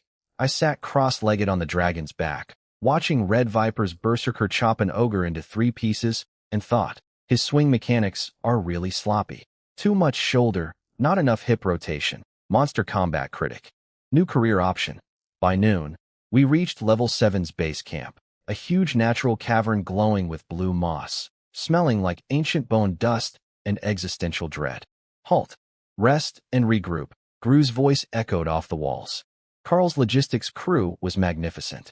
Within minutes, supplies unloaded, smokeless stoves lit, pre-made meat soup heated from vacuum-sealed clay jars, served with rock-hard rye bread. It tasted like mediocrity, but down here, hot food is a 5-star experience. The church people, naturally, did not eat with the commoners. The paladins pulled out silver cutlery from their personal bags and ate white bread with holy water like they were dining at a palace banquet. On level 7 of a death dungeon, surrounded by the smell of ancient corpses, with a salad fork, Red Viper chugged booze and loudly bragged about their kills, their eyes occasionally wandering to the expensive jewelry on the paladin's armor. I could practically see the mental math happening. How much is that pendant worth? Could I take him? Black Phoenix cleaned their weapons with the enthusiasm of people already planning their escape route. I sipped my hot soup and thought, this alliance is held together with tape and prayers. If we hit a real crisis, half these people will stab the other half before the monster even gets a turn. I felt a twinge of regret about accepting this job. Maybe we should have done a trial run on a level 3 boss first to see if this group could actually function without imploding. Too late for that now. After the break, Gru banged his shield. Everyone, gear check. 500 meters ahead is the corridor of silence. Beyond that, the Bone Tyrant's territory. The mood changed instantly. Like someone flipped a switch from camping trip to we might die. Even the Red Viper berserkers stopped laughing and quietly put on their helmets. The church priests began chanting long blessing prayers, golden halos settling over everyone. Strength buff, mental resistance, holy shield, the whole holy starter pack. Move out, tight formation this time. Paladins in front, blazing with sunlight level holy aura, cutting through the darkness. Red Viper and Black Phoenix on the wings. Iron Oath in the center. Me, drifting somewhere in the middle back, touching the 3 specially enchanted arrows in my quiver. We stepped into the silence. Stepping into the Bone Tyrant's territory, I finally understood why everyone says church paladins are the ultimate anti-undead weapon. This wasn't a battle. This was a cleaning service. Holy light shall guide our path. The 2 paladins were basically walking 1,000-watt floodlights. Their armor runes were cranked to maximum, and the holy radiation was so intense it turned the rotting corpse smell into an ozone tang, like a sacred air freshener. Skeleton soldiers crawling out of the walls and floor. They didn't even get to hiss before melting. Level 1 skeletons entering the 5-meter holy aura zone just crumbled, like stale crackers in a microwave. Level 2 ghouls lasted slightly longer, but one casual sword swing, no fancy technique, just holy water on the blade, sliced through them like hot butter through more butter. So this is the power of money. I mean, faith. I hung back, watching the trail of bone dust behind us, genuinely impressed. And slightly jealous. Red Viper's berserkers were sulking. They'd come here to fight, and instead they were walking behind the paladins carrying axes they hadn't used, looking like bodyguards at a parade. Their entire purpose had been reduced to decorative muscle. The only action I got was lazily popping a few arrows into straggler zombies trying to sneak up on the supply train. Barely had to aim. This was the easiest workday of my career. We camped that evening on a dry, rocky plateau. Carl's crew had hot fires going in 30 minutes. Church priests carved warning spell circles around the perimeter. Standard stuff. At dinner, while the rest of us ate meat and drank, I peeked through a gap in the church's pristine white tent and saw something that made my skin crawl. The silent monk, the barefoot cross-carrying guy who hadn't said a single word, was kneeling before a small idol, shirtless, whipping himself with a barbed flail. Each lash drew blood, which immediately healed with a faint golden glow. Pain is salvation, flesh is prison. His voice was raspy and fanatical. I closed the tent flap and decided I'd seen enough religion for one lifetime. Night watch was arranged with maximum paranoia. Every shift had one person each from Iron Oath, Red Viper, and Black Phoenix. Three-way mutual suspicion. Nobody could pull anything funny because two other factions were watching. I crawled into my tent, wrapped myself in a blanket, and appeared to fall deeply asleep. In reality, I extended my consciousness through my forest communication skill. No trees underground, but there were tons of mutant fungi and moss covering everything. My awareness spread through the damp moss network, covering 200 meters around camp. Every corpse beetle crawling past, every water drop from a stalactite, even the Black Phoenix Ranger grinding his teeth in his sleep, all crystal clear in my mind. Nothing suspicious. Good. Day 2. Still steamrolling. Around 10 in the morning, we finally hit something that fought back. Death Knight. The scout spotted it first. At the end of the tunnel, a massive armored figure on a skeleton horse, blue soulfire burning in its eye sockets, dragging a giant horse-cleaving saber that threw sparks along the ground. Level 3 undead. A Death Knight. The kind of thing that can single-handedly wipe out a small village. Formation, Gru shouted, shield up. What followed was the most unfair beatdown I've ever witnessed. Both paladins flanked it, two greatswords slamming into its shoulder armor simultaneously. Before it could recover, Red Viper's fire mage, who'd apparently been charging a spell this whole time, launched a fully loaded fire explosion directly into its face. Boom. This poor level 3 monster didn't even get to deliver a villain speech. Its skeleton horse shattered into pieces. One arm got ripped off. But the thing was tough. Its saber got knocked away, and without even looking, it raised its remaining hand. The saber flew back to it like a magnet. It glanced at its horse, which was slowly reassembling but needed time, then charged straight at a paladin with a one-armed overhead swing. Holy light stands with me. The paladin roared and met it head-on. They locked blades, evenly matched for a brief moment. Then the priest in the back landed a paralysis spell at the perfect instant. The second paladin seized the opening and cut the Death Knight clean in half at the waist. Fight over. Now, here's where I did something embarrassing but necessary. The senior priest raised his staff to cast a purification spell and turn the twitching bones into permanent ash. Standard cleanup. Except a certain gray, dusty, completely forgettable ranger had somehow appeared right next to the dying Death Knight without anyone noticing. Me. Brother Victor, what are you doing? The priest frowned. Holy energy paused mid-cast. If we don't purify this immediately, it'll reassemble. Praise the light. I put on my most sincere village idiot face and rubbed my hands together, physically blocking the priest's line of fire to the bone pile. This is my first time seeing a high-level undead up close. Look at this exquisite bone structure. The artistic craftsmanship of this armor. Could I please examine it for just 1 second? It'll help me understand enemy weaknesses better. Just one look. Please. This excuse was so bad it should have been illegal. Every adventurer nearby was looking at me like I was a country bumpkin who'd never left his farm. The priest's face said, "Is this guy serious? Fine. Make it quick." He stepped back, clearly worried my stupidity might be contagious. "Thank you." I turned around, back to everyone, and slapped my palm on the Death Knight's still twitching helmet. Flash. Blue enchantment acquired. Only swords and armor must never be betrayed. All done. Wonderful specimen.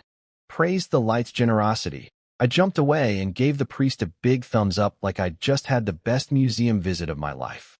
The priest shook his head with visible disappointment and humanity, tapped his staff, and a pillar of divine light vaporized the bones into ash. "Sorry, Mr. Death Knight. You fought bravely. But your real contribution to this world is becoming my next enchantment upgrade.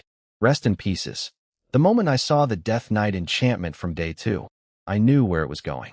Slapped it onto my equipment resonance skill. New skill. You and I are one in this moment. Yes, that's the actual name. My gear and I now share feelings. When I pull the bowstring back, I don't feel tension, I feel the bow's excitement. When I oil and polish my equipment, I can feel it purring with happiness.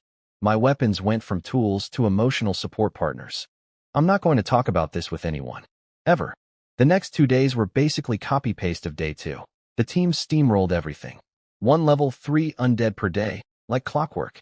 Day 3's monster was a lich, an undead spellcaster whose soul scream attack nearly ripped my consciousness out of my body from 100 meters away. Fun times. Got a soul echo enchantment from it, which I fed to my plant communication skill.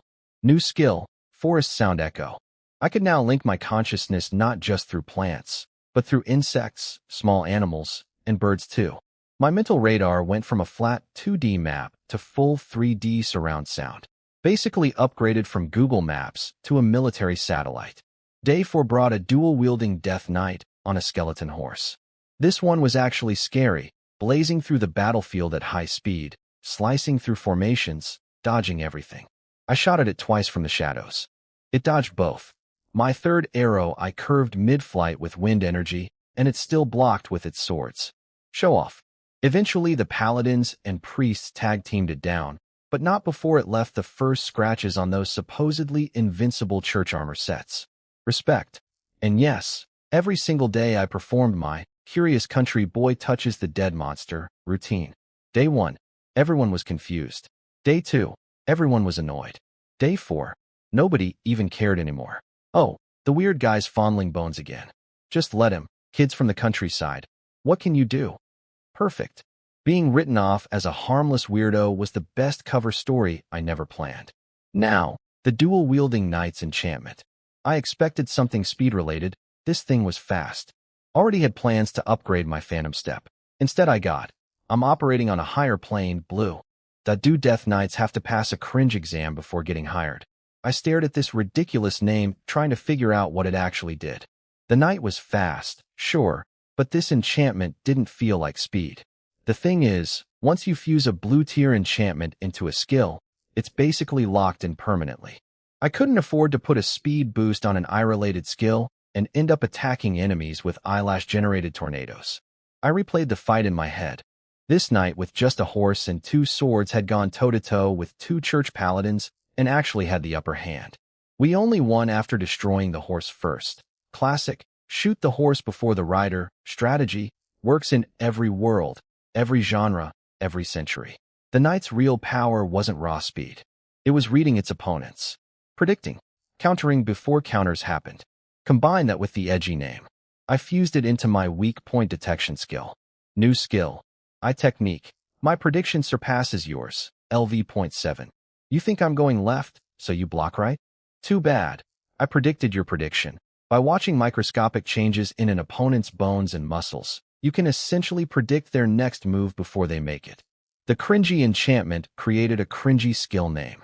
My perfectly normal weak point detection is gone forever, replaced by this. Also, wait. This is basically the Sharingan. Do I have a secret brother in this world? One who abandoned the village and went rogue? Will my eyes go blind if I use this too much? I was spiraling into anime flashbacks when Gru called for camp. Day 4 evening. Final camp. 1 kilometer from the Bone Tyrant's throne room. Tomorrow morning, the big fight. I sat by the fire, cleaning my bow, and felt uneasy. This has been way too smooth. 1 level 3 boss per day, appearing one at a time like they were taking turns. Like those cartoon villains who send their minions one by one instead of all at once. Based on every novel I read in my previous life, this is the part where the church secretly betrays everyone and uses our souls to summon an angel. Or Black Phoenix pulls some backstabbing scheme. But honestly, the church team had been murdering undead with the passion of someone on a personal vendetta. Their holy power against undead was so effective it was almost unfair. Level 3 monsters crumbled like wet paper. And Black Phoenix? I'd been watching them like a hawk for 4 days straight. Other than being lazy, they hadn't done a single suspicious thing. And realistically, they weren't strong enough to cause serious damage even if they tried. Red Viper had been trying to one-up the church in kill counts, which was kind of hilarious. Iron Oath was doing the steady middle management thing. Am I paranoid? Did I read too many betrayal novels? I scratched my head, genuinely confused. The whole trip had been as smooth as a school picnic. No infighting, no backstabbing, no secret plots. Just a harmless weirdo who touches dead things, surrounded by functional adults working together. Something about that felt deeply wrong. But maybe, just maybe, sometimes a dungeon raid is just a dungeon raid, right? The throne room was absolutely ridiculous. Dozens of massive pillars holding up a 100-meter ceiling, each carved with screaming ghost faces. And at the far end, a throne made entirely of bones, stacked so high it disappeared into the darkness above. Sitting on it was the Bone Tyrant. When it stood up, I almost broke my neck looking at it. 10 meters tall, every bone gleaming like polished metal. Its eye sockets didn't have the usual flickery ghost candle thing. These burned with deep red lava. It held a bone sword wider than a door, and just casually waving it created enough wind pressure to sting my face from 15 meters away. Insects, that wasn't sound. That was a psychic scream directly into everyone's souls. Super welcoming. Don't freeze. Stick to the plan, Gru roared, slamming his tower shield into the ground. Red Viper, take your team, destroy the altar on the right. Priest Fine, support them. Cut off its healing. Red Viper's captain licked his lips like Christmas came early. His berserkers charged toward the glowing bone altar like rabid boars who'd just been uncaged. Priest Fine reluctantly followed with his staff, clearly annoyed about taking orders from mercenaries, but understanding the bigger picture. Everyone else, hold the line. Gru activated some kind of ultimate defense skill and planted himself like a mountain. The Bone Tyrant's massive sword came down. Boom. Gru sank half a foot into solid stone. Blood leaked from his mouth. But he held. This absolute madman tanked a hit from a level 4 boss and stayed standing. Then something unexpected happened. The silent monk, Mr. Self-Whipping Barefoot Cross-Carrier, suddenly exploded into action. His scarred torso, covered in self-inflicted wounds from 4 nights of ritual flagellation, started glowing. Every wound lit up with blazing red-gold holy light. Suffering is strength. He whispered it like a prayer, then ripped that massive black iron cross off his back. The thing I'd assumed was some kind of holy relic or prayer focus, and swung it like a warhammer straight into the Bone Tyrant's kneecap. Crack. Bone shattered. The tyrant screamed. A massive chunk of its death aura got burned away by the holy impact. This guy is a berserker disguised as a priest, using a cross as a sledgehammer. And somehow this is the most religious thing I've ever seen, with the monk tanking and dealing damage simultaneously. A DPS main tank, the rarest and most terrifying build. Everyone else found room to breathe. Skills started flying like fireworks. The 2 paladins began chanting something ancient and dramatic. Light has never left. It merely awaited assembly. In the name of dawn, summon the steed of holy light. Space shuddered. Golden sparks swarmed together like fireflies on caffeine, forming a fully armored warhorse made of pure concentrated holy energy. Rune-covered light armor, hooves that purified corrupted ground into white crystal on contact. The paladin mounted it, and his power level skyrocketed, man and horse fusing into a mobile fortress of radiance. In the name of dawn, judgment, no running start needed. The light horse screamed like a war horn and launched forward, leaving a golden streak dozens of meters long. Not a charge, a falling meteor, slamming into the tyrant with enough force to stagger a building. Meanwhile, I did my thing.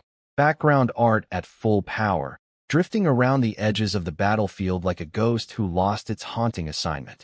My new prediction eye technique let me see exactly where the tyrant's joint gaps were, and I peppered them with arrows.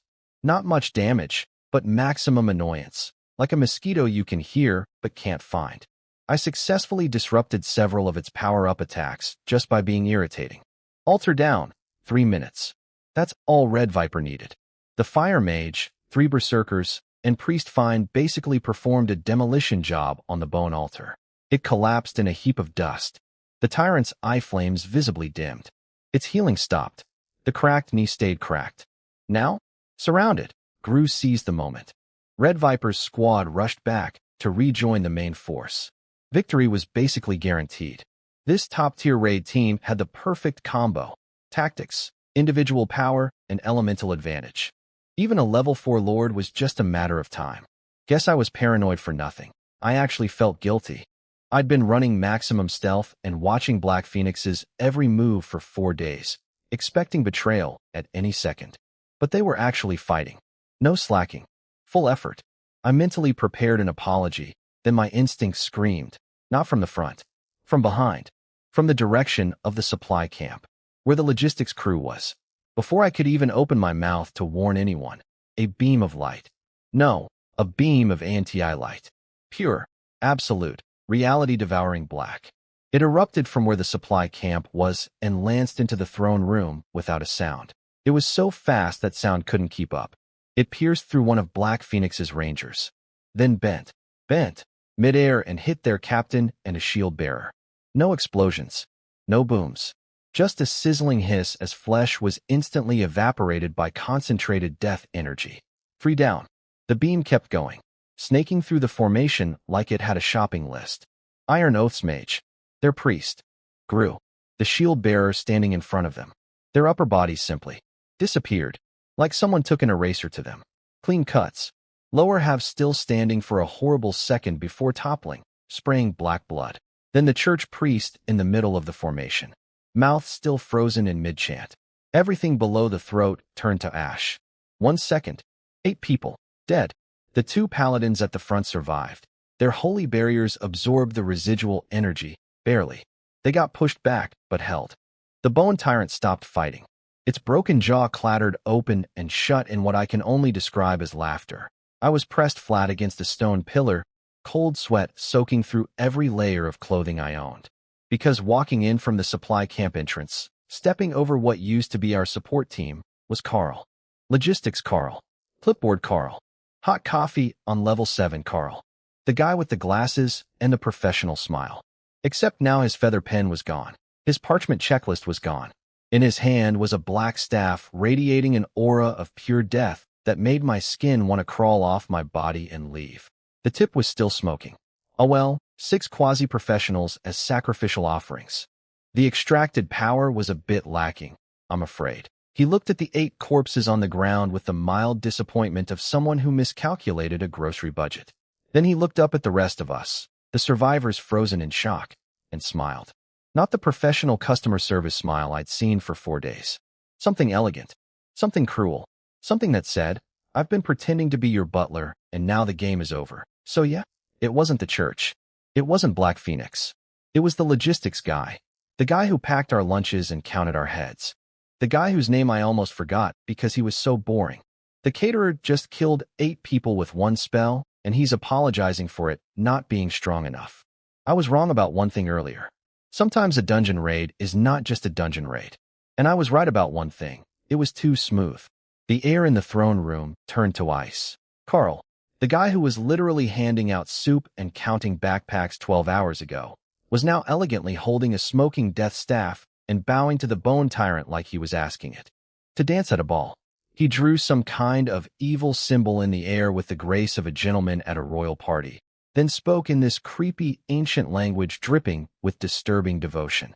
Lord Isgwell, this is my offering of sincerity. The bone tyrant sat back down on its throne like a king accepting tribute from a servant. Satisfied growl. Then it raised one bony finger. The ground exploded on both sides of the hall. 2 new bone altars erupted from the floor, bigger and nastier than the one red viper just destroyed. On the left altar, a lich floated in black fog surrounded by screaming green ghosts. On the right, a death knight on a nightmare horse, cursed runes flowing down its blade. So the altar we spent 3 minutes demolishing? That was the appetizer altar. The real ones were hidden underground this whole time. My eye was twitching so hard it could power a small generator. Then Carl turned around and looked directly at the surviving church priest, Priest Shane, with the warmest, most neighborly uncle smile imaginable. Shane, why the scared face? He spread his arms, his black cloak billowing dramatically behind him like dark wings. You know better than anyone how fake the light really is. Come join the eternal night ladies' embrace. Say yes, and I guarantee you survive today's ceremony. plus powers beyond your imagination. I can even get you a bishop position. The lady wouldn't even break a sweat. He glanced at the bodies of Iron Oath and the church priest on the ground. I only need 5 dust of holy light. Got 2 already. 3 more, and I'm done. He was shopping for corpses. With a loyalty discount. You're dreaming. The paladin captain's voice cracked with rage. You're a crow. Crow. The most insulting name for dark mages who sell their souls to evil gods. They're like vultures. Wherever death shows up, they're already circling. Crow? How nostalgic. Carl shrugged like someone had called him by an old nickname. My brain was having its biggest, I told you so, moment in history. I knew it. I knew it. The second any world has churches and faith systems, there's always a secret evil church starting wars. Eternal night versus dawn? Could you be more obviously evil? It's right there in the name. But while my brain was screaming, my feet were already moving. Everyone was distracted by the Carl versus Paladin drama. So I activated background art and ghosted my way to a better position in the middle of the battlefield. Quick headcount of survivors. 13 fighters left. Iron Oath. Nearly wiped. Only 1 rogue alive. Black Phoenix. 1 shield warrior and 1 ranger. The church squad. Mostly intact. Lost 1 priest. Red Viper. Untouched since they were at the far altar. The paladin captain made the call. Red Viper. And that ranger. Handle Carl. Everyone else, with me. Kill the tyrant. Once it's dead, the crow is nothing. The goddess protects us. Red Viper's captain wasn't about to argue. He knew Carl had set this whole trap, and running wasn't an option. His muscles inflated, red snakescale patterns crawling across his skin. Standard berserker power-up. Victor, cover me. 3 berserkers charged Carl like angry bulls. On it, I activated my prediction eyes. Carl's body deconstructed in my vision into muscles, bones, and magic circuits, like a walking anatomy textbook. The rogue reached Carl first, black lightning fast, poison dagger aimed at the throat. But Carl's shield wasn't normal. It was alive. The black barrier crawled up the dagger blade like sentient tar, latched onto the rogue's arm, and started withering it instantly. Skin turned black and papery in seconds. The rogue screamed. Carl smiled, raised his palm, and started charging a point-blank death bolt aimed between the rogue's terrified eyes. That's when my arrow arrived. I'd read his muscle movements with my prediction skill and shot before he even raised his hand. The arrow flew straight at his wrist joint, the one channeling the spell. Carl had to abort his kill shot and use the death bolt to intercept my arrow instead. The rogue scrambled away with his life. One arm basically dead, but still breathing. Carl's head snapped toward me. Those always squinted eyes were wide open now. The look wasn't, oh, a mosquito. It was, oh, a problem. I felt ice crawl down the back of my skull. The classic, a powerful mage just locked onto you, warning signal. Very uncomfortable. 0 out of 10, would not recommend. Before Carl could retaliate, the 3 berserkers were on him. 3 mountain-splitting axes coming down simultaneously. Annoying flies. Carl tapped his staff on the ground. Black mud erupted from the floor and formed shield carrying dark guardians that blocked all 3 axes. Then he casually one-handed a shadow barrier that swallowed the fire mage's incoming fireball like it was a snack. A dark mage who could summon minions, project shields, fire death beams, wither flesh on contact, and counterspell attacks, while maintaining a polite smile. This man had been packing our lunches. The battlefield split into 2 nightmares. On my side, Red Viper plus me versus Carl. On the other side, the paladins, the monk, and whoever was left versus the bone tyrant and his 2 new level 3 bodyguards. I ducked behind a pillar, constantly repositioning, looking for shooting angles with my prediction eyes scanning everything. The rogue was done. That black tar curse on his arm had basically retired him permanently. 1 fighter down before we even started properly. On the other side of the hall, a massive crash. One of the new bone altars collapsed. Good news. Bad news. The Black Phoenix shield warrior and ranger who destroyed it were critically wounded, trading 1 altar for 2 maimed fighters. That math doesn't feel great. Bone dust and stench slapping me in the face. Classic dungeon ambience. Carl was over there fighting 3 berserkers and a fire mage like he was playing with toddlers. Hadn't even moved his feet. His robe didn't have a single wrinkle. This man was ironing his clothes mid-combat, through sheer evil elegance. But I wasn't watching him. My eyes locked onto the last bone altar hundreds of meters away, where a paladin and Iron Oath surviving rogue were getting demolished by a Death Knight guarding it. Destroy the towers, then team fight. Basic strategy. Works in every game. I maxed out my movement skills, wind wrapping around my legs, and launched. No war cry, no dramatic pose. Just a gray blur skimming across the ground at insane speed. My background art was running full blast, so every skeleton soldier I zipped past just didn't register me. To their tiny dead brains, I was a slightly fast-moving rock, not worth investigating. Even the Death Knight paused for a second like, did I sense something? Then went back to hammering the paladin. Perfect. I skidded to a stop 30 meters from the altar, boots carving trenches in the stone floor. All that momentum didn't go to waste. It traveled up my spine, through my shoulders, into my arms. Drew the bow. You and I are one, maximum power. The world went silent. Fighting, screaming, the paladin's heavy breathing, all gone. Just me and the altar.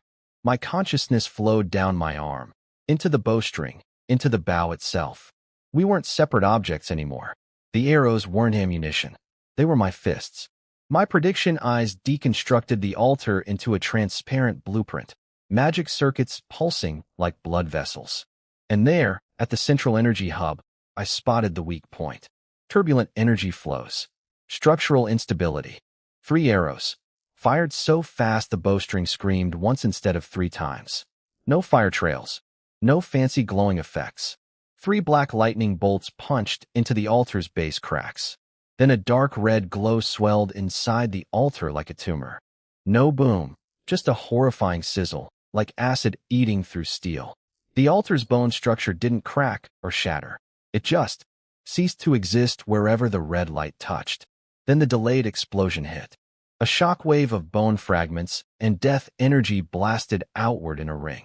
The paladin's jaw dropped. What was that? The blast wave slammed into the Death Knight's back and staggered it forward. Stop staring and kill it, I screamed. Combat instinct kicked in. The paladin roared, golden light erupting from his sword, and drove it straight into the gap in the Death Knight's neck armor. Simultaneously, Iron Oath's rogue, battered, bloody, but still deadly, shot out of the shadows and planted a glowing dagger into its eye socket. The Death Knight roared one last defiant scream. Soulfire flickered twice. Went out. It collapsed like a falling radio tower. Nice work. The paladin wiped blood off his face, then noticed me emerging from the shadows. Explosive rune arrows? Tier 3 inscriptions? Save the thank yous for the victory party. I pointed toward the distant battle where the Bone Tyrant was currently using the monk as a ping-pong ball. The priest's holy shield was flickering like a candle in a hurricane. The paladin and rogue sprinted toward the boss fight without another word. I couldn't mourn my 3 expensive enchanted arrows. I turned toward the fight I was actually worried about. Carl's battlefield. I activated Phantom Step and blurred across the hall. The first thing I saw was Red Viper's rogue, lying against a rock. Dead. Not peacefully dead. Horribly dead. Skin turned gray-black, face frozen in absolute terror, mouth wide open in a silent scream, hands still clutching his daggers so hard his knuckles were white. Whatever he saw in his final moments, it broke him before it killed him. Nearby, one of the berserkers was on his knees vomiting blood. Chest armor caved in like a crushed soda can.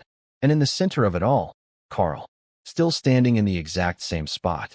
Robe spotless, posture relaxed, looking like he'd just finished a pleasant stroll through a garden instead of murdering people.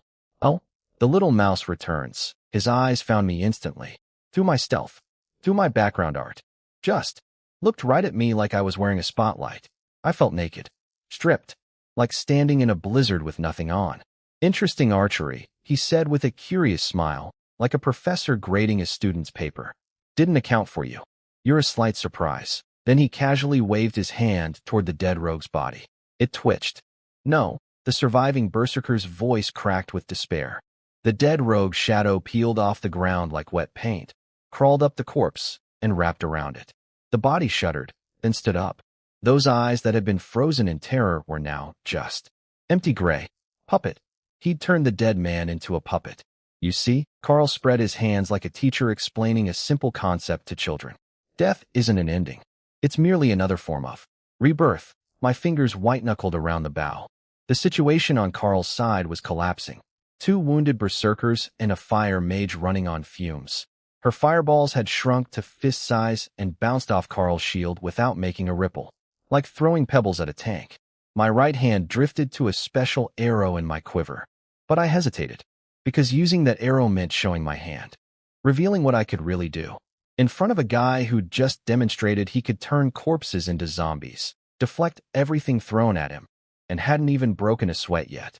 If I missed, or if it wasn't enough, I'd go from slight surprise to primary target real fast. The second my foot touched the ground near Carl's battlefield, every alarm system in my body went nuclear. Gravity sensors, plant network, survival instinct, all screaming, "Behind you," in capital letters with exclamation marks. I didn't look back, didn't think, didn't even have time for my brain to say, "Oh no." My muscles just moved. Months of near-death training finally paying dividends. Left wrist flipped backward. Short sword cleared the scabbard. The repulsion blade activated. Boom. A shadow bolt from Carl detonated against the invisible force wall literally millimeters from my spine. The repulsion blast launched me forward like a ragdoll. I tumbled through the air twice and skidded across the ground, boots carving trenches. If I'd been 0.1 seconds slower, my back would have had a brand new window with a lovely view of my own ribcage. Carl was just standing where I'd been, brushing non-existent dust off his robe, looking mildly surprised, like a cat whose mouse did something unexpected. "Oh, you actually reacted?" His voice was soft, curious, the tone of someone watching a bug do a funny trick before squishing it. The gap between us was massive. This wasn't a fight I could win with skill. This was a house cat versus a tiger, and the tiger was bored. I turned and screamed at the surviving Red Viper fighters. "Whatever secret moves you've been saving, use them now. Forget waiting for paladin backup. That zombie rogue isn't even cold yet, and we'll be joining him." Raw, brutal honesty. It hit them like a slap. The 2 blood-soaked berserkers looked at each other. Something clicked. We might actually die here look. RAAGH. Their skin flushed dark crimson. Veins bulged like worms under their flesh. Steam literally rose off their bodies. They'd activated some kind of life-burning overdrive. "I'm trading tomorrow for 5 more minutes of today" button. The fire mage, running on absolute empty, pulled out a bottle of glowing green liquid that screamed, "This is not safe for consumption." She chugged it like a college student shotgunning energy drinks before finals. Her face turned purple, but her staff's flame went from matchstick to inferno. Instead of casting one big spell, she went full machine gun mode. Basic fireballs, hundreds of them, spraying like a magical Gatling gun. Tiny damage each, but the sheer volume turned Carl's entire area into a smoke-and-fire chaos zone. Carl shook his head like a disappointed teacher. Shadow step. Blink, blink, blink. He danced through everything without moving his feet more than an inch each time. Axes missed by millimeters. Fireballs exploded where he'd been a frame ago. He was waltzing through a kill zone like it was a ballroom. He was showing OFF, enjoying himself, playing with people fighting for their lives like it was entertainment. And that's when I went completely still, knelt on the ground, bow drawn to full moon, became a statue at the edge of the battlefield. Prediction eyes, overclocked. The world lost all color. Everything became wireframe. Red lines for berserker swings, yellow dots for fireball blasts, and one flickering black mass jumping through the grid. Carl. He blinked past another axe swing, glanced at me, smiled, then disappeared again. 1 jump, 2, 3. He was blinking more than necessary now, taunting me. "Go ahead, guess where I'll be next. Shoot and miss so I can kill you." Pure provocation. If I fired and missed, he'd know my attack rhythm. Next blink would end behind me, and this time I'd already burned my repulsion blade cooldown. 1 shot. That's all I had. Previous life middle-aged man calm took over. No rushing. No panic. I narrowed my prediction zone, stopped trying to track the whole battlefield, and focused on one area. Dense smoke from a recent fireball explosion. Lots of shadows.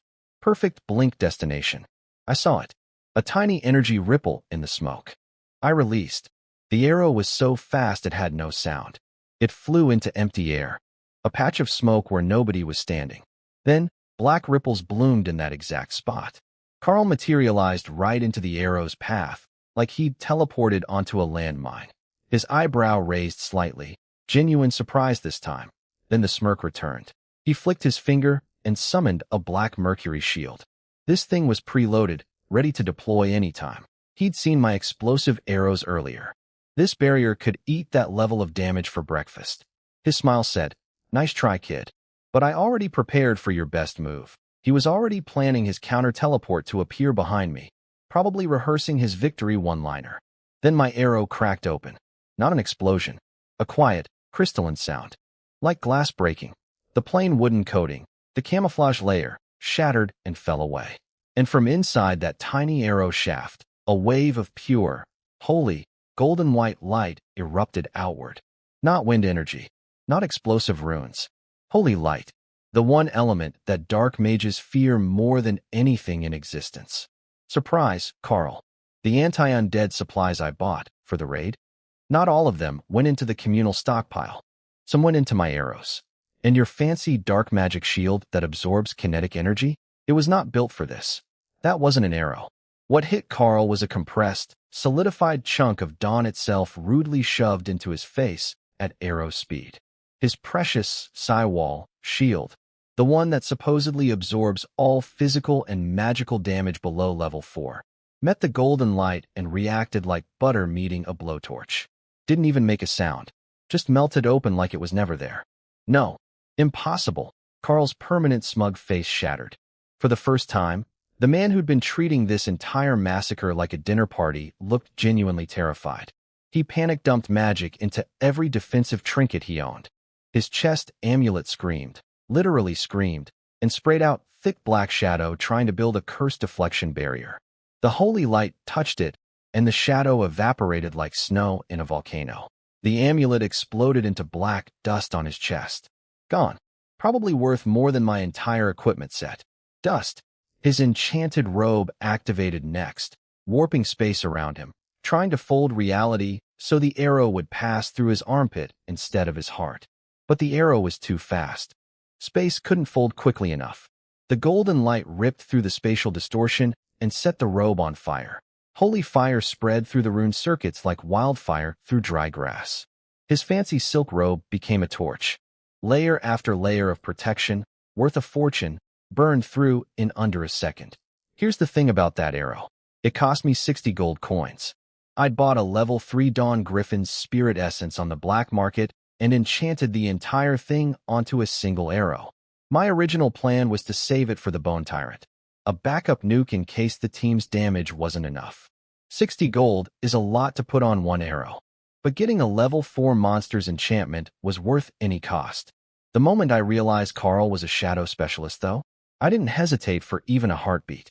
Against a dark mage, nothing hits harder than concentrated holy light. Light and dark don't negotiate. They annihilate each other. The arrow punched clean through his chest. Then something weird happened. Instead of exploding immediately, reality just paused. Sound vanished. Like someone hit mute on the universe. A strange singularity formed around the arrow in Carl's chest. Then colors inverted. The dark cavern turned white. The golden light turned black. And Carl's pain-twisted face looked like a photographic negative of a demon. No. I was so close. His final scream came out distorted, like audio through a broken speaker. His soul was being forcibly purified by the holy energy. The dark magic core of his entire being was getting bleached clean. Then something happened that I really, really wish hadn't.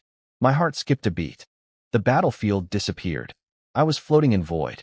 I looked up.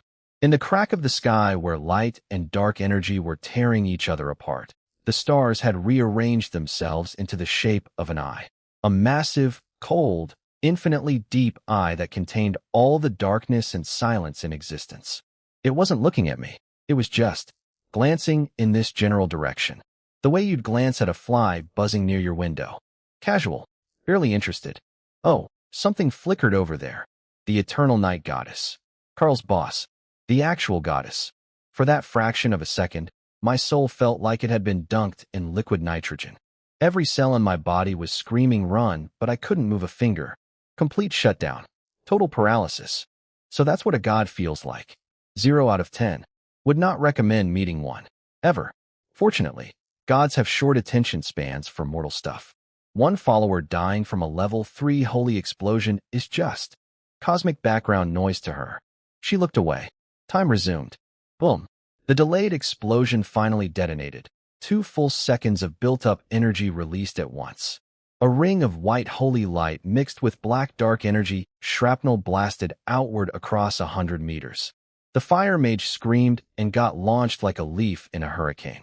Both berserkers, 200 pounds of muscle each, rolled across the ground like tumbleweeds and crashed into rubble piles 100 meters away. Even the bone tyrant across the hall wobbled from the shockwave. Me? I was roughly the same distance as the fire mage. But I didn't fly.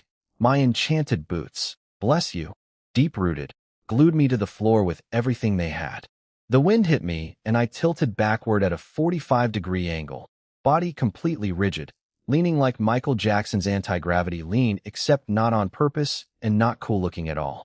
I could hear my boot stitching popping one thread at a time under the strain. Very reassuring. The shockwave passed. I stood there coughing my lungs out, looking like a man who'd survived a point-blank bomb by doing an involuntary limbo dance. Where Carl had been standing, a 5-meter crater. Black crystals and golden flames still burning at the bottom. Dead. I scanned with my eyes. No life signs. No magic signatures. Dead. Then my brain quit. Ugh, massive vertigo hit. I dropped to my knees. Running my prediction eyes at maximum overload for that long had basically wrung out my brain like a wet towel. My head felt like someone was using it as a drum. I fumbled in my pouch with shaking hands and pulled out a small brown bottle. Popped the cork. A smell emerged that can only be described as dirty socks boiled in durian. Goblin Extra Strength Mental Recovery Tonic. Bargain Edition. Effects. Restores 30% mental energy quickly. Side effects. Extreme nausea, and you'll speak with a weird accent for 3 hours. Please don't taste as bad as it smells. I pinched my nose and chugged it. BLEURGH. It tasted worse. A nausea rocket straight to the top of my skull. But it worked. Vision cleared instantly. Mental fog lifted. Brain came back online like a computer after a forced restart.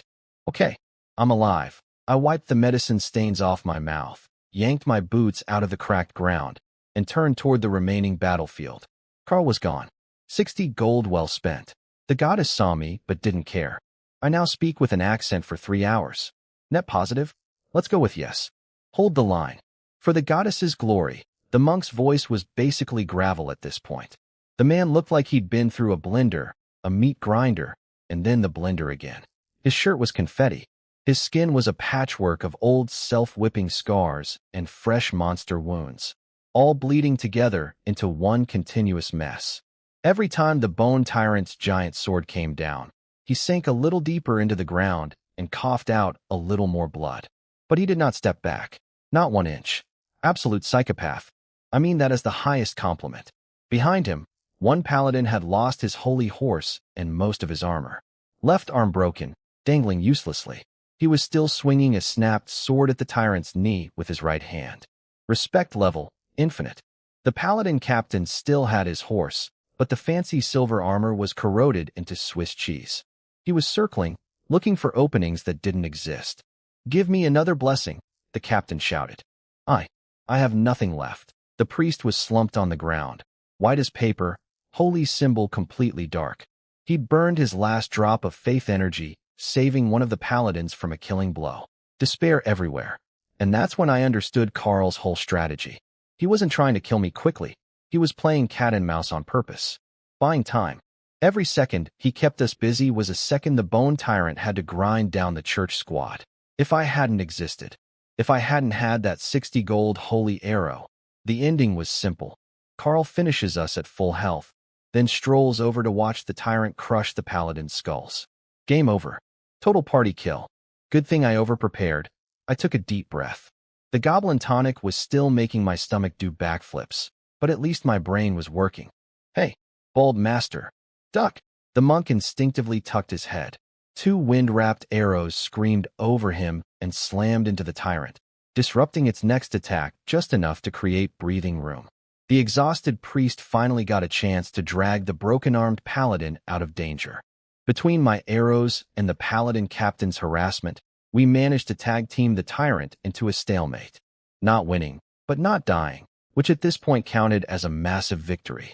The monk finally got 30 seconds to catch his breath instead of being used as a punching bag. Then the priest started praying again. Really praying.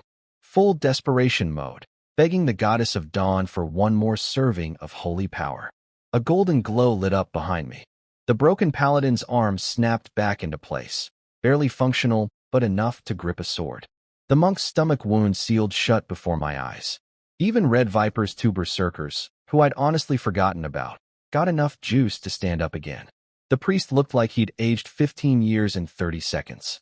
Completely drained, collapsed on the ground, but his eyes were burning. Go, counterattack. The monk's skin turned dark gold, metallic, and he launched himself at the tyrant like a human cannonball. Slam. The two berserkers used the opening to leap up and bury their axes in the tyrant's ribs. Bone chips flew everywhere.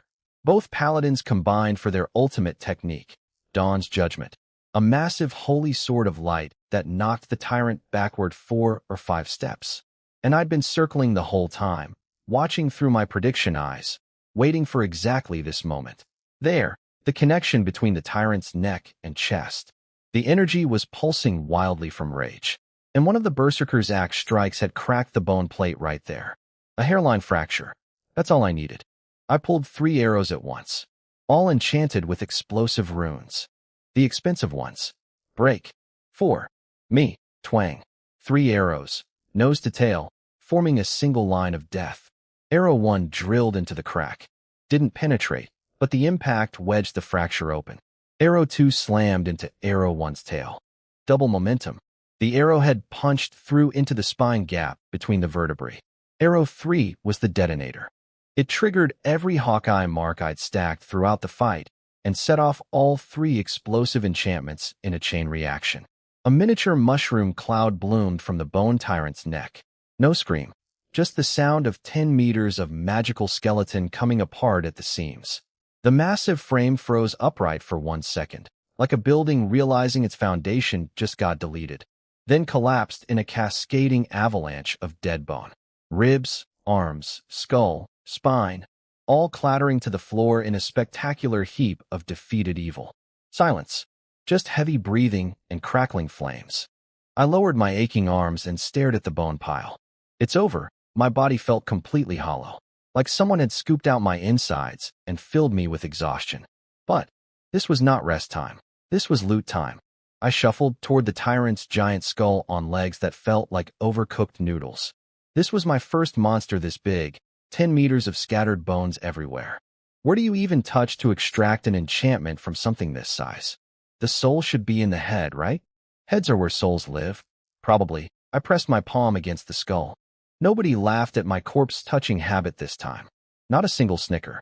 Because every person still alive in this room knew that without me, they'd all be dead, either dissolved by Carl's dark magic or flattened by a bone sword the size of a garage door. My heart was actually racing. This was my first level 4 monster extraction. All that fighting, all that planning, all those expensive arrows, it all came down to this moment. The text appeared in my vision. Level 4 monster detected. Extracting enchantment. Acquired purple tier enchantment. Immortal white bone. Purple. Not green. Not blue. Purple. I'd never even seen purple before. Every enchantment I'd collected so far was green or blue. This was a completely new tier. My hands were shaking, and for the first time today, it wasn't from exhaustion. It was from excitement. The aftermath was rough. Everyone looked like they'd been through a washing machine filled with rocks. Red Viper's berserker was whining about bandages touching his last piece of good skin. The priest was so drained of holy energy, he couldn't even cast the equivalent of turning on a flashlight. We'd gone from elite raid team to medieval first aid class in record time. Bandages, clotting powder, and stinky herbal paste. That was our medical plan. Very heroic. While everyone patched each other up, I volunteered for guard duty. Not out of kindness, out of paranoia. Every novel I'd ever read had the same trope. Party relaxes after boss fight. Gets ambushed by random trash mobs. Not happening on my watch. Then I walked over to Carl's crater. 5 meters wide, still smoking. The dirt at the bottom had been crystallized by holy energy into something that looked like stained glass. And in the center, a clump of black material, half solidite, half obsidian. Carl's remains, not fully purified. Is this his ashes? I thought about his final scream. The rage, the desperation, and I thought about my 60 gold arrow that I was still mourning. Worth a touch? Definitely worth a touch. I reached down and pressed my finger against the cold black crystal. A tsunami of memories crashed into my brain. Memory 1. Rain and copper coins. Young Carl, maybe 12, kneeling on the white marble steps of a holy light cathedral. Knees bleeding, rain lashing his face, clutching a handful of worn copper coins. Everything his family had left after selling their last furniture and his mother's wedding jewelry. Please, my father is dying. The priest at the door wasn't cruel looking. That was the worst part. He had a perfect expression of professional sympathy, like a bank teller declining a loan. Child, today's healing appointment is reserved for the Baron, but the Baron just has gout. It's not about severity. The Baron booked 2 months ago, then a fancy carriage pulled up. A noble lady rushed out carrying a shivering poodle. Oh, Father Benedict, my little prince has a tummy ache. He keeps whimpering. The same priest who just told a dying man's son to wait instantly switched to a warm, genuine smile and ushered the lady inside. Carl watched her stuff paper bills into the donation box. Minutes later, the dog trotted out wagging its tail. Healed. Carl's father died that night. Something inside that boy shattered on those white steps, and it never got put back together. Memory 2. The mirror 3 days after both parents died. The apartment stank of decomposition. Carl hadn't cried once. He stood in front of a mirror all night, practicing, copying the priest's smile. That specific expression, eyes slightly drooped, mouth curved exactly 15 degrees, radiating compassion while feeling absolutely nothing. Crying is useless. When you cry, you're a drowning dog and everyone kicks you. But put on a tailcoat, even with empty pockets, and they'll tip their hats. From the darkness beneath the floorboards, a voice answered. Not from heaven, from below, from the mud and the shadows. The light is too high, child. It can't reach where you are. But darkness is right here. It embraces you. It doesn't care about your clothes. Carl smiled at the mirror. This time, the smile was flawless. Elegant. Like he'd been born noble. Memory 3. The long game fast forward through stolen tailcoats, forged family crests, nights devouring forbidden dark magic texts in libraries, and, during the day, praying at the cathedral with such convincing devotion that the same priest who'd refused him years ago praised him as the goddess's most devout follower, because now Carl looked like a gentleman. Hypocrisy measured in thread count. The memories ended on today's battlefield. Carl standing in camp, looking at the expedition he'd spent 6 months arranging. A level 4 dark mage, 1 step from level 5. 5 pure holy souls. That's all the eternal night lady needs as a sacrifice to push me past the breakthrough. Come then. Perform your final act for my ascension. The memories cut to black. I gasped back to reality, panting like I'd been drowning. That was an uncomfortable story, no great sympathy, but definitely some bitter understanding. In this garbage world, good people die young, and most villains started as victims. Carl wasn't born evil. He was an unlucky kid who knocked on the wrong door on the wrong night and got told a dog mattered more than his dad. Doesn't excuse murdering 8 people for a promotion, but it explains the smile. Purple tier enchantment acquired. Elegant waltz. 2 purples in 1 day. 1 from the bone tyrant, 1 from the guy who fed us soup. Victor, you okay?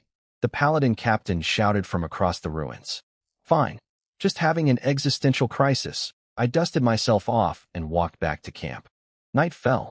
The battlefield went dead quiet. Just campfire crackles. Nobody talked. We were all too exhausted, too hollowed out. Red Viper's rogue, the one who always bragged about his speed and how many nobles he'd pickpocket. Oh right. He was dead, reanimated as a zombie puppet, then vaporized. Mood, heavy.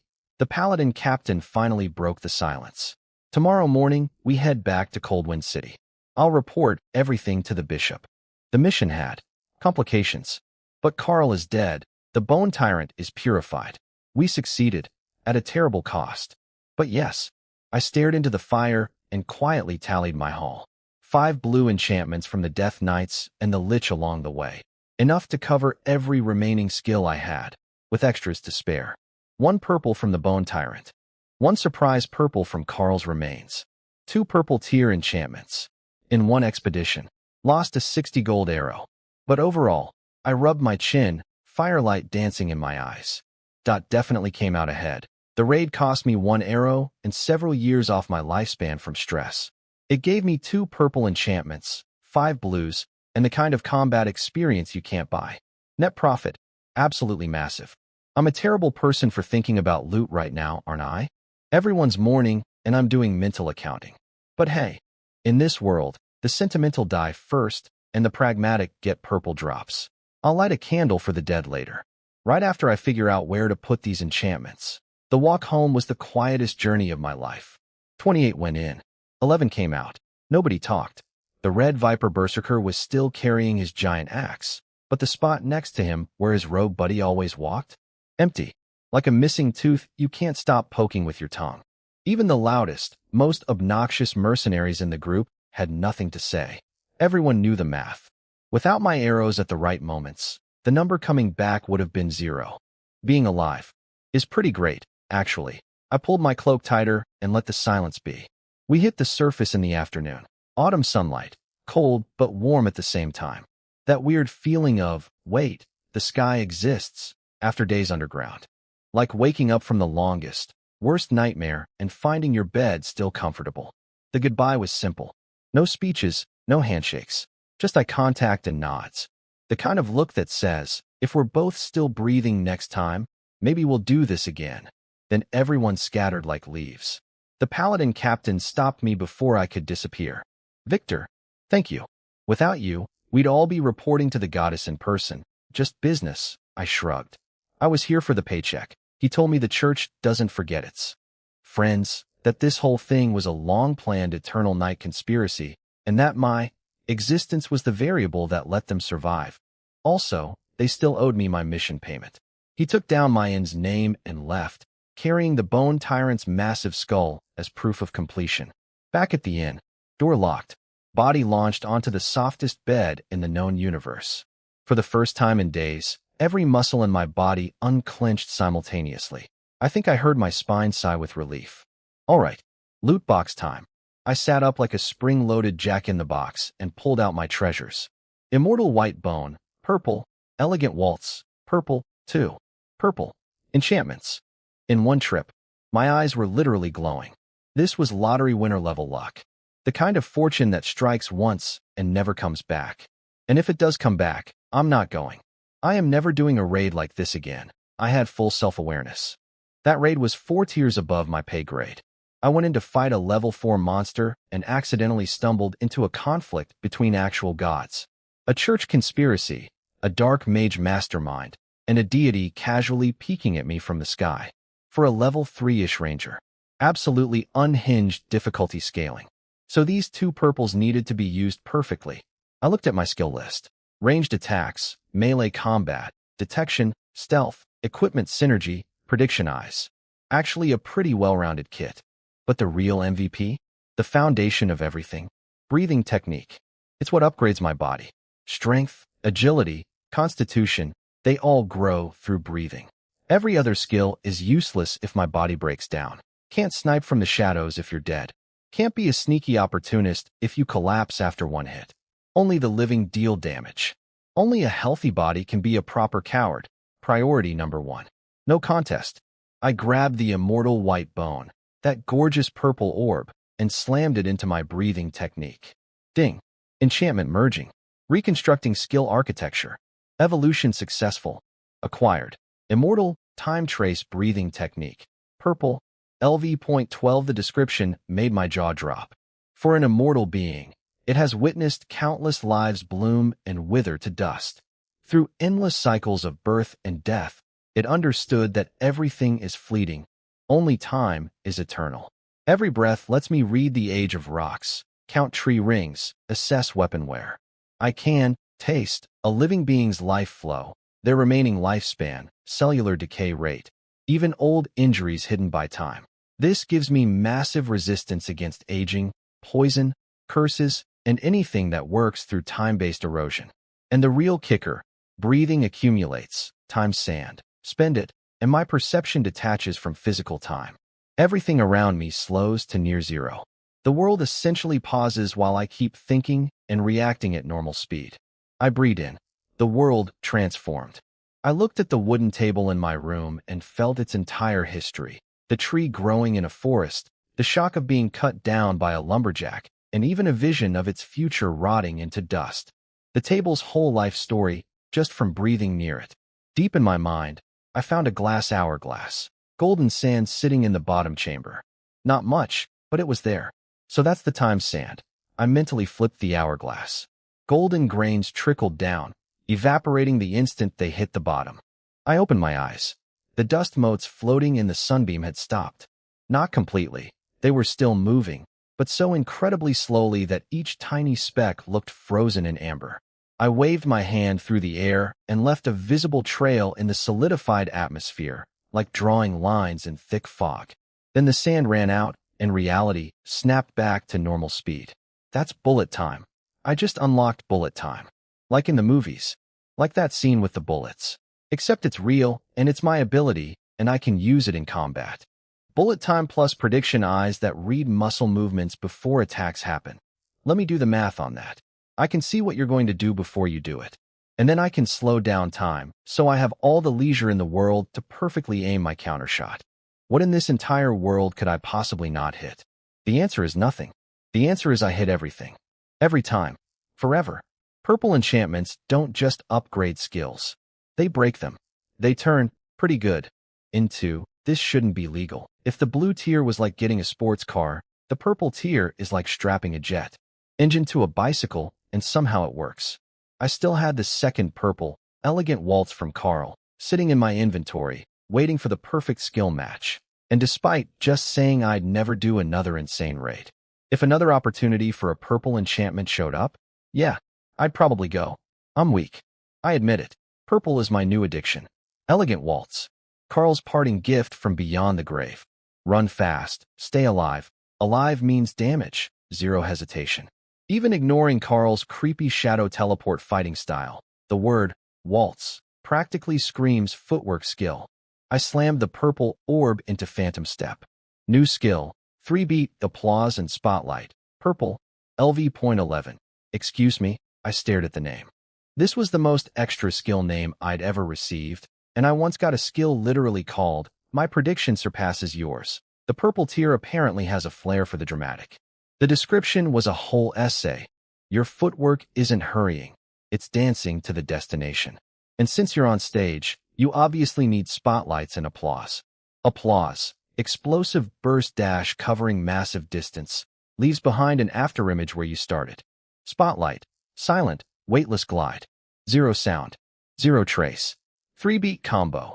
Use applause spotlight in sequence, and A, dance step, charge builds on your body. Spend it to inject energy into your last afterimage, turning it into a real temporary clone. A, dance partner, that copies your attacks for coordinated strikes. This skill is complicated, and weirdly, classy. I couldn't sit still. Grabbed my cloak, snuck out, found an abandoned construction site on the city outskirts. Just me and some stray cats digging through garbage. Let's try applause first. Deep breath. Power channeled into legs.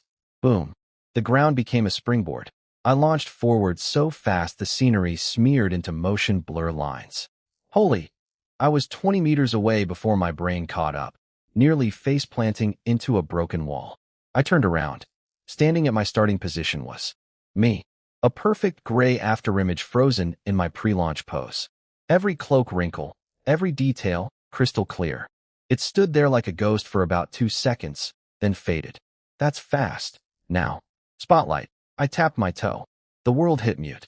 I flowed through the rubble field like a weightless feather. I deliberately ran across a pile of dry branches, the kind that normally crunch like potato chips under your feet. They just bent slightly. Didn't even snap. Like my feet had invisible air cushions. Spotlight covers about 2/3 of applause's distance, but starts way faster.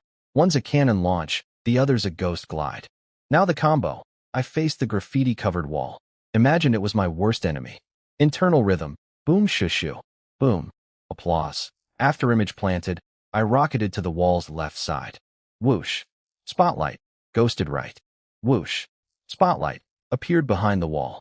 The instant I completed the sequence, warm energy flooded my body and solidified into a translucent, tuxedo-shaped energy coat.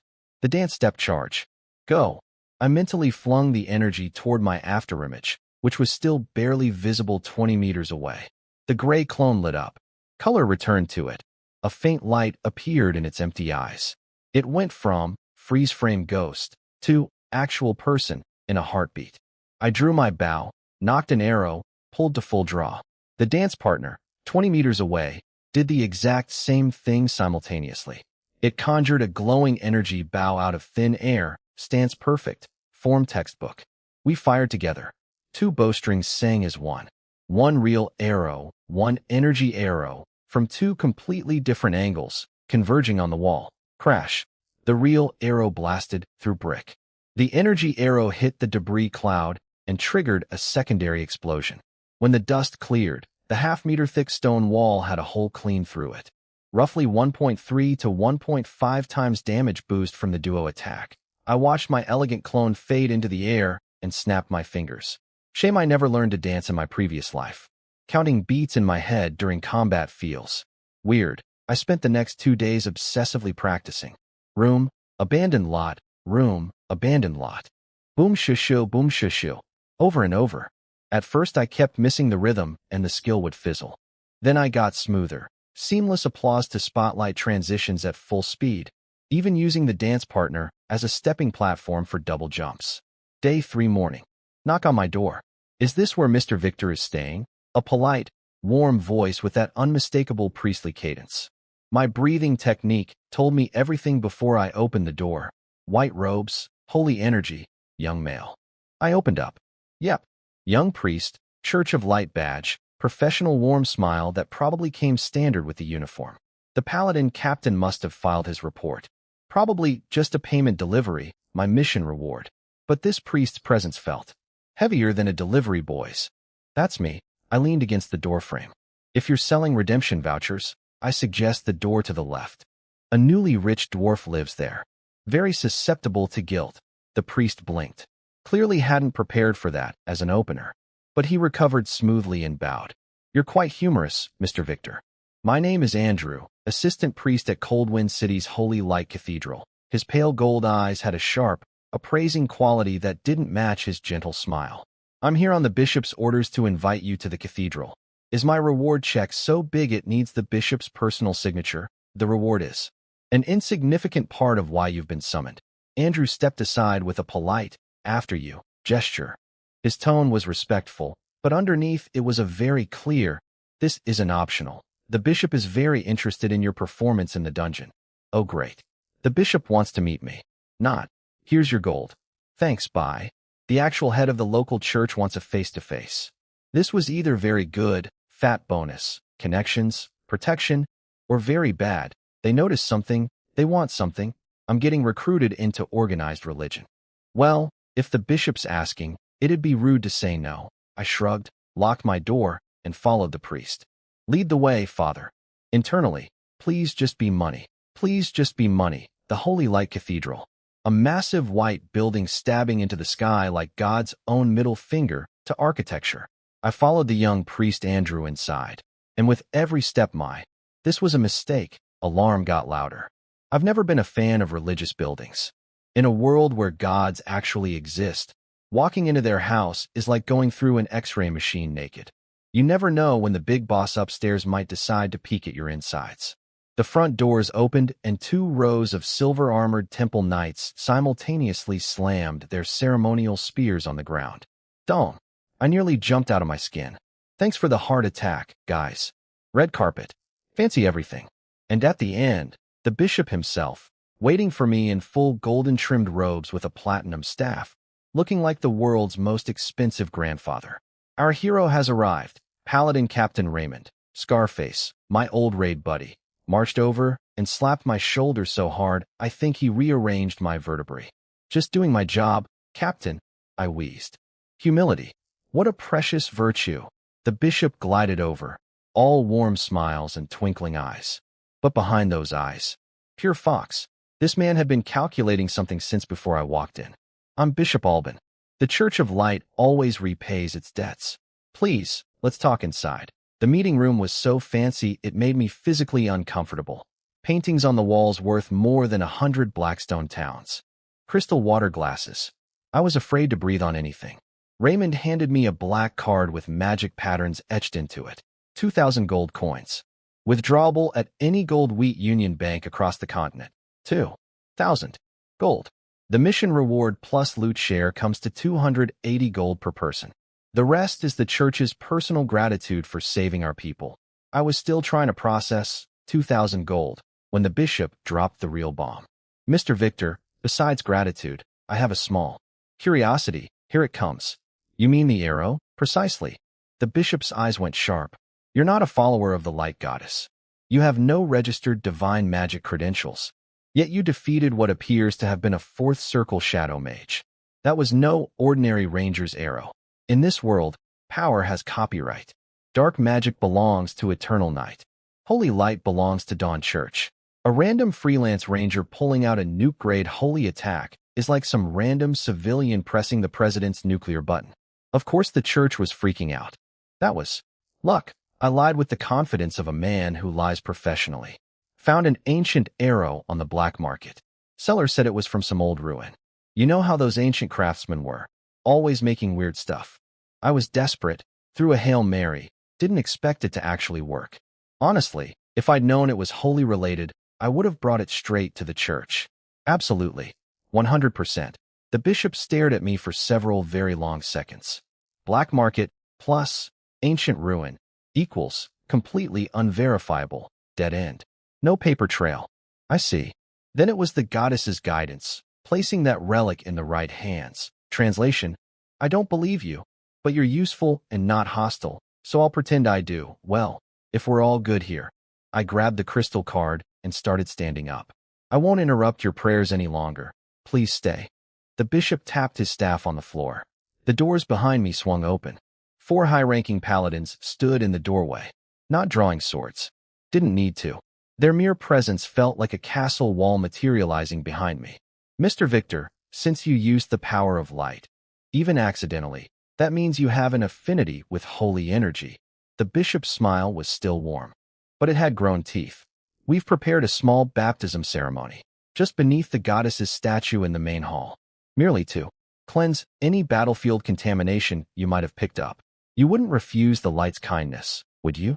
After all, we should confirm that the energy didn't cause any burden on your body. Translation: we're going to scan you with divine magic, and you can either walk in willingly or get carried in by 4 guys who bench press. Horses. I looked at the paladins.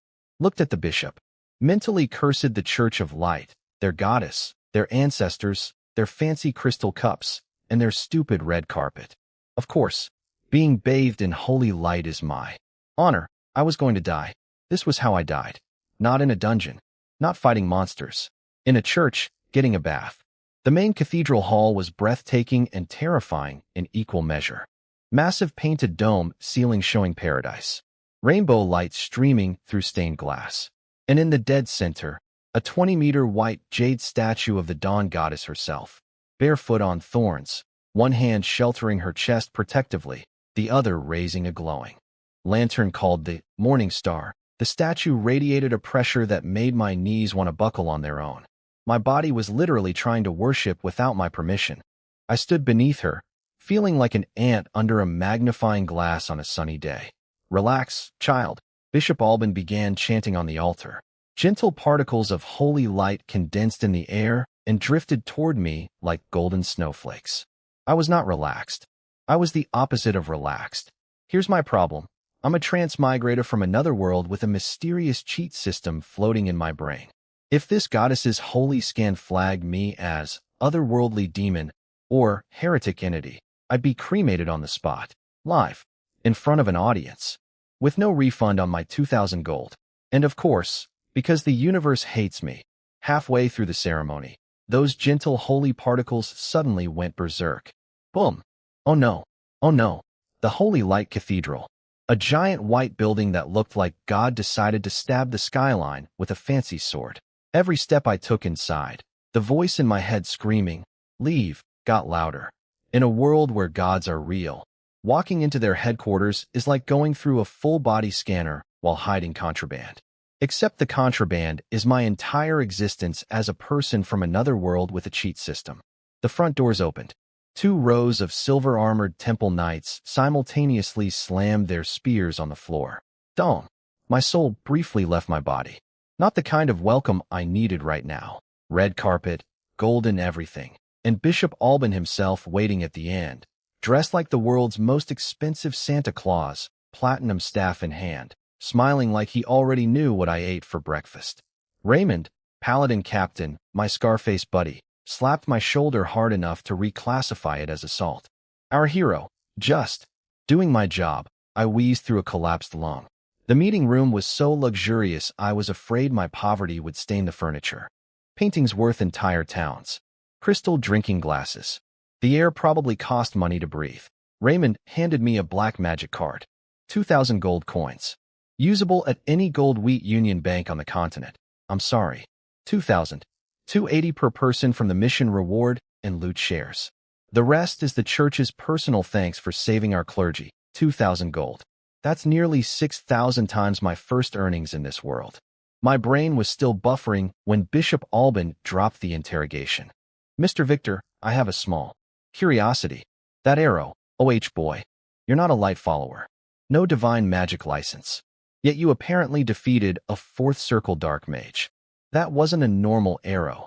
See, in this world, power has brand ownership. Dark magic equals Eternal Night trademark. Holy light equals Dawn Church intellectual property. A random freelancer pulling out church-grade holy nukes is like some guy off the street launching a military missile. Lawyers get involved. Scary lawyers with swords. That was luck, I said, with the calm confidence of a professional liar. Found an ancient arrow at a black market stall. Seller said it was from old ruins. Ancient craftsmen, you know how they are, always making weird things. I was desperate, threw a Hail Mary, shocked myself honestly. If I'd known it was holy related, I absolutely would have donated it to the church. 100%. Scout's honor. The bishop stared at me for what felt like 40 years. Black market, ancient ruin, equals completely uncheckable. Dead end. Case closed. The goddess guided that relic to the right hands. He said warmly, which is bishop speak for, I don't believe you, but you're useful so whatever. Great. If that's all, I'll just take my card and, please stay. Staff tap. Doors opened behind me. 4 high-level paladins standing there like a wall of muscle and divine judgment. Since you've used the power of light, you clearly have an affinity. We've prepared a small baptism ceremony. Just a cleansing. You wouldn't refuse, would you? Translation. We're scanning you with god magic and you can walk in or get dragged in. I looked at the 4 paladins. Each one's thigh was thicker than my torso. Being bathed in holy light is my honor. Internally, screaming. The main hall. 20-meter white jade statue of the dawn goddess. Barefoot on thorns. One hand cradling her chest, the other holding a glowing lantern. The statue radiated a pressure that made my knees want to surrender independently from the rest of my body. I stood beneath her feeling like a bug under a magnifying glass on a sunny day. Relax, child. The bishop started chanting. Gentle golden snowflakes drifted toward me. My thoughts. I'm a transmigrator with an alien cheat system. If this goddess flags me as an otherworldly demon, I'm getting cremated live. On marble floors. In front of an audience. The holy particles touched me and BWM. The entire cathedral shook. The statue's eyes opened. Time stopped. Sound vanished. My soul got yanked out of my body and dangled in the air like a cat being held by the scruff. I'm done. My cover's blown. It was a good run. Wait. The goddess's gaze wasn't examining my transmigrator soul. She was staring at something else deep inside me. A tiny black stain I didn't even know existed. The eternal night goddess's mark. Left behind when she'd glanced at me during Carl's death explosion. So sneaky that even my cheat system hadn't detected it. But Dawn Goddess saw it. And her reaction was basically, EW. Gross. Not words. Just raw divine disgust beamed directly into my brain. Then a tsunami of golden energy bulldozed through my soul without asking permission.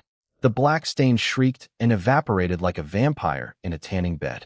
Cosmic cleanup complete. I collapsed on the floor gasping like a fish on land. Drenched in sweat, completely drained, but feeling weirdly lighter. Like a weight I didn't know I was carrying just got deleted. A miracle. The goddess has blessed him. Everyone was kneeling. The bishop, Raymond, every priest. All staring at me and the statue with religious ecstasy on their faces. To them, the goddess had personally showered me with divine favor. The highest honor imaginable. In reality, she'd seen a competitor's sticker on my soul and ripped it off because she has cosmic OCD. I was a bystander in a turf war between two goddesses. One secretly tagged me. The other saw the tag and deleted it out of pure spite. And I'm standing here like, please stop using my soul as a bulletin board, Mr. Victor. You are truly blessed by the goddess. The bishop handed me a silver cross glowing with divine energy. Morning silver radiance. Token church relationship upgraded to respected VIP treatment at all Dawn Church locations. 70% discount on holy water and scrolls. I couldn't refuse. The bishop's expression clearly said, rejecting this gift would be problematic. I humbly accept. Then I checked my status panel outside. The goddess didn't just remove the stain. She left her own buff. Like a dog marking territory. This buff is insane, but I'm now officially caught between two goddesses playing chess, and I just became a pawn on the board. Eternal Night will notice her mark is gone. Dawn left such a strong countermark that next time Eternal Night sees me, she'll think I'm Dawn's agent. Free money. Free power. Nothing is ever truly free. I should stay far away from anything religious from now on. I pulled my cloak tight and disappeared into Cold Wind City's crowded streets.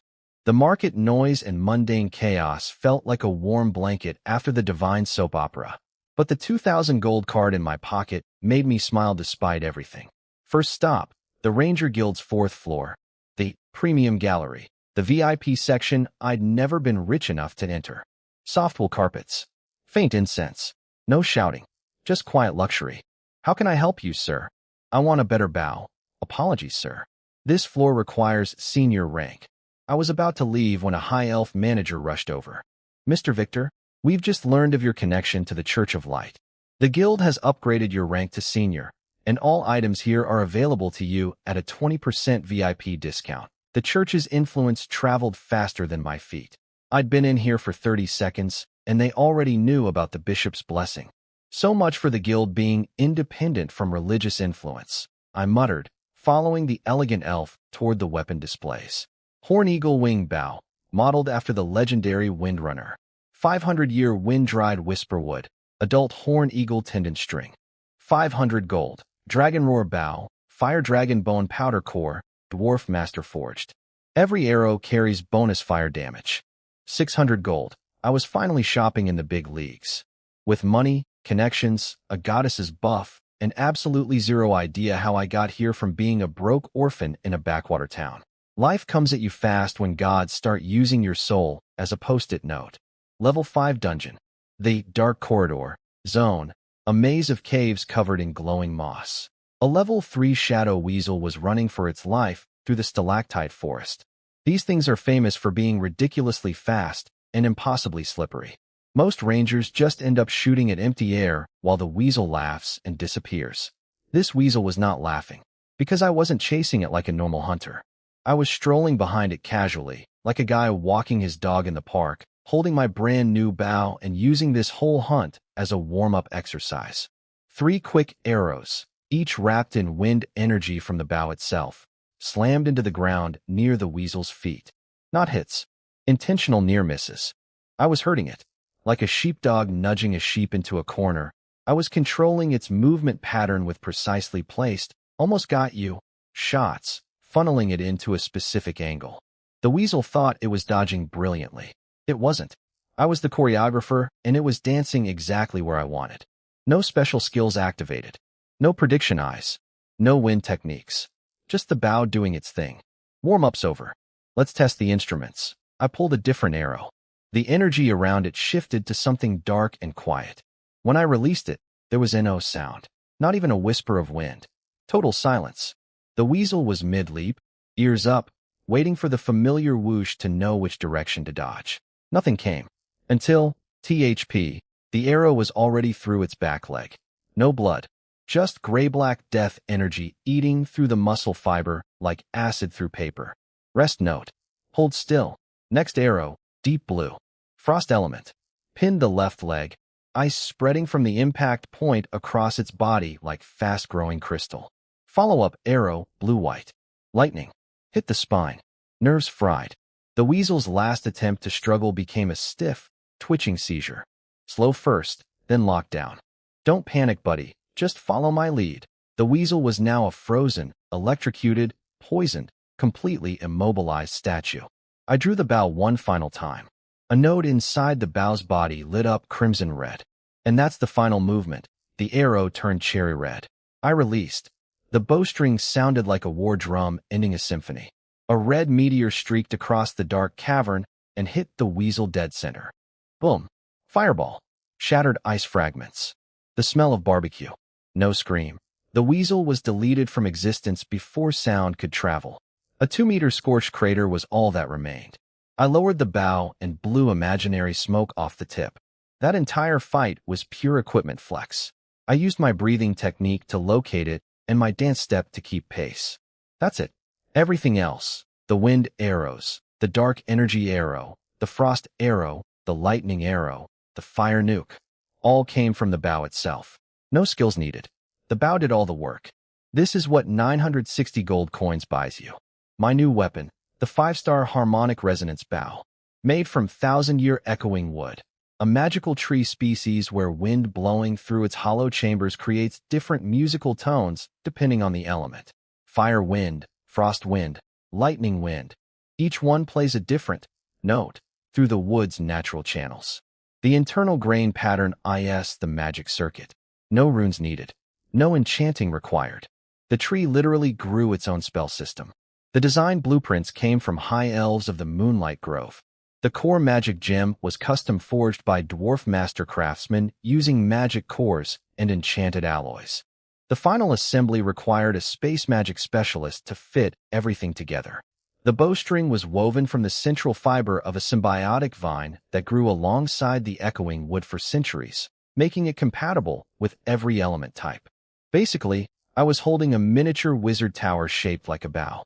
5 elemental chambers that light up in sequence: red, blue, white, green, black, turning regular arrows into whatever flavor of death I wanted. The high elf at the guild described it like a nature documentary narrator falling in love with a tree. I just heard, does everything, costs everything. Almost 1,000 gold coins for a bow.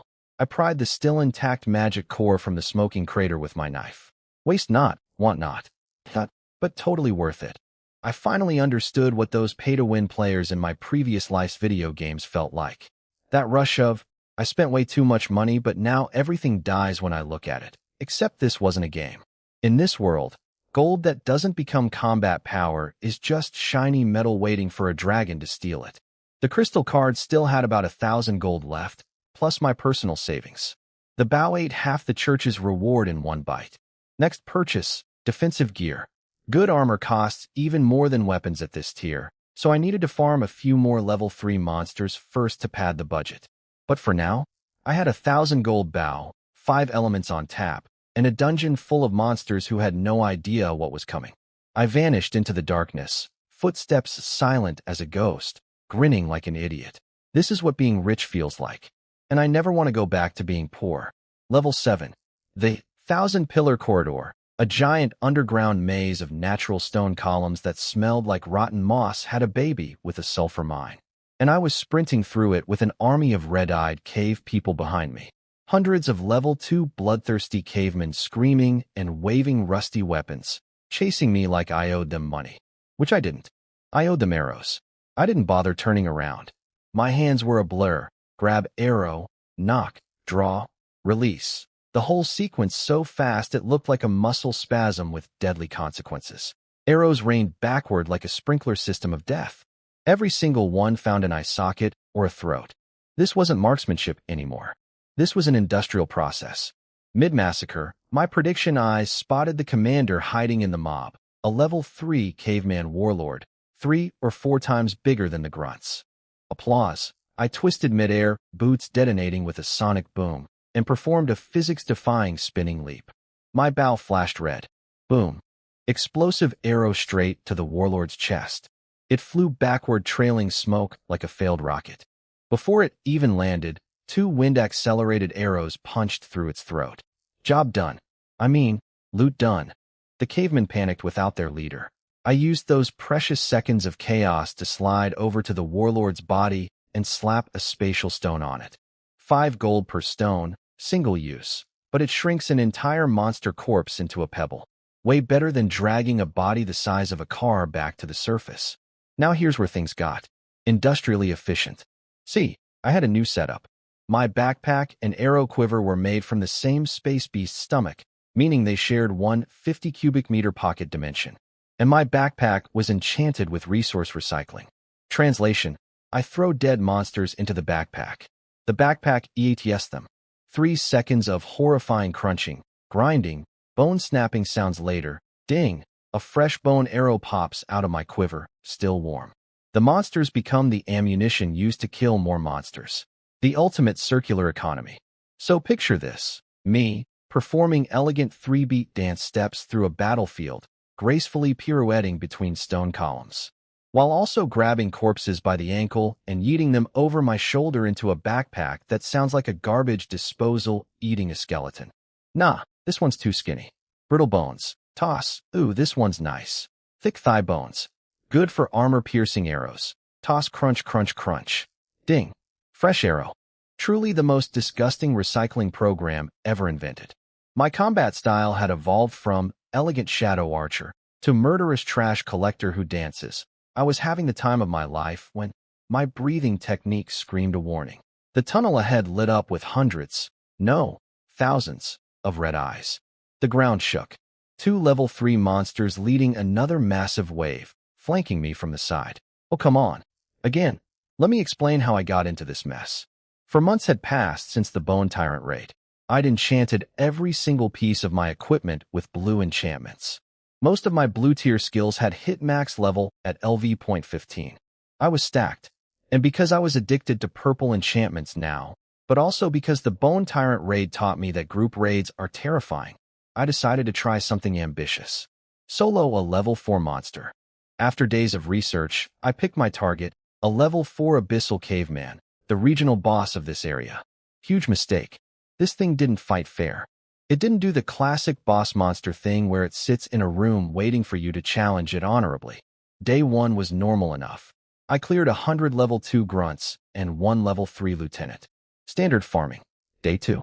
3 level 3 monsters and 1,000 grunts showed up simultaneously. And they attacked my camp at night, while I was sleeping.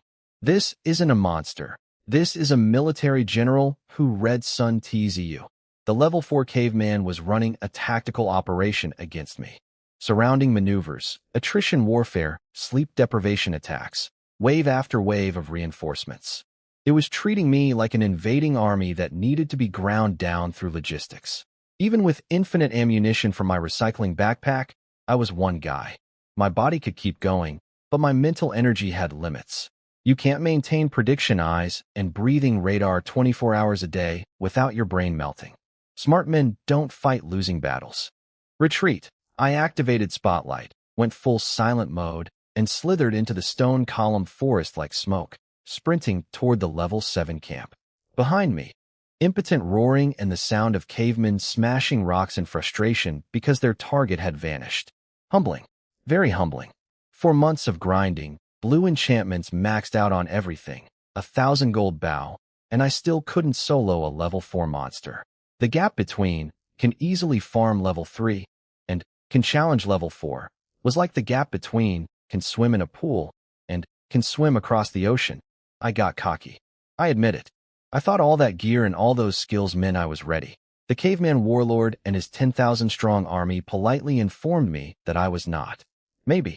It's time to look into that other job. There was apparently a quest I'd been putting off. Something that might give me what I needed without requiring me to fight an entire civilization by myself. Because clearly, being a one-man army has a ceiling, and I just smacked my face into it at full speed. The Adventurers Guild. Same old smell of cheap beer, sweat, and desperation. That level 4 caveman definitely went to college, I muttered, accepting my defeat like a mature adult. Then my eyes landed on a fancy gold-lettered recruitment poster that had been hanging there for over a week. Caravan Guard Recruitment Employer, Silver Will Trading Company Destination, Valence City, Western Hub of River Valley Province. Departure, Spring Thaw Day, 10 days from now. Requirements, Gold or Mithril rank adventurers. Combat test required. Pay, 50 out of 100 gold bonus per battle. Valence City entry pass. Valence City, a real city.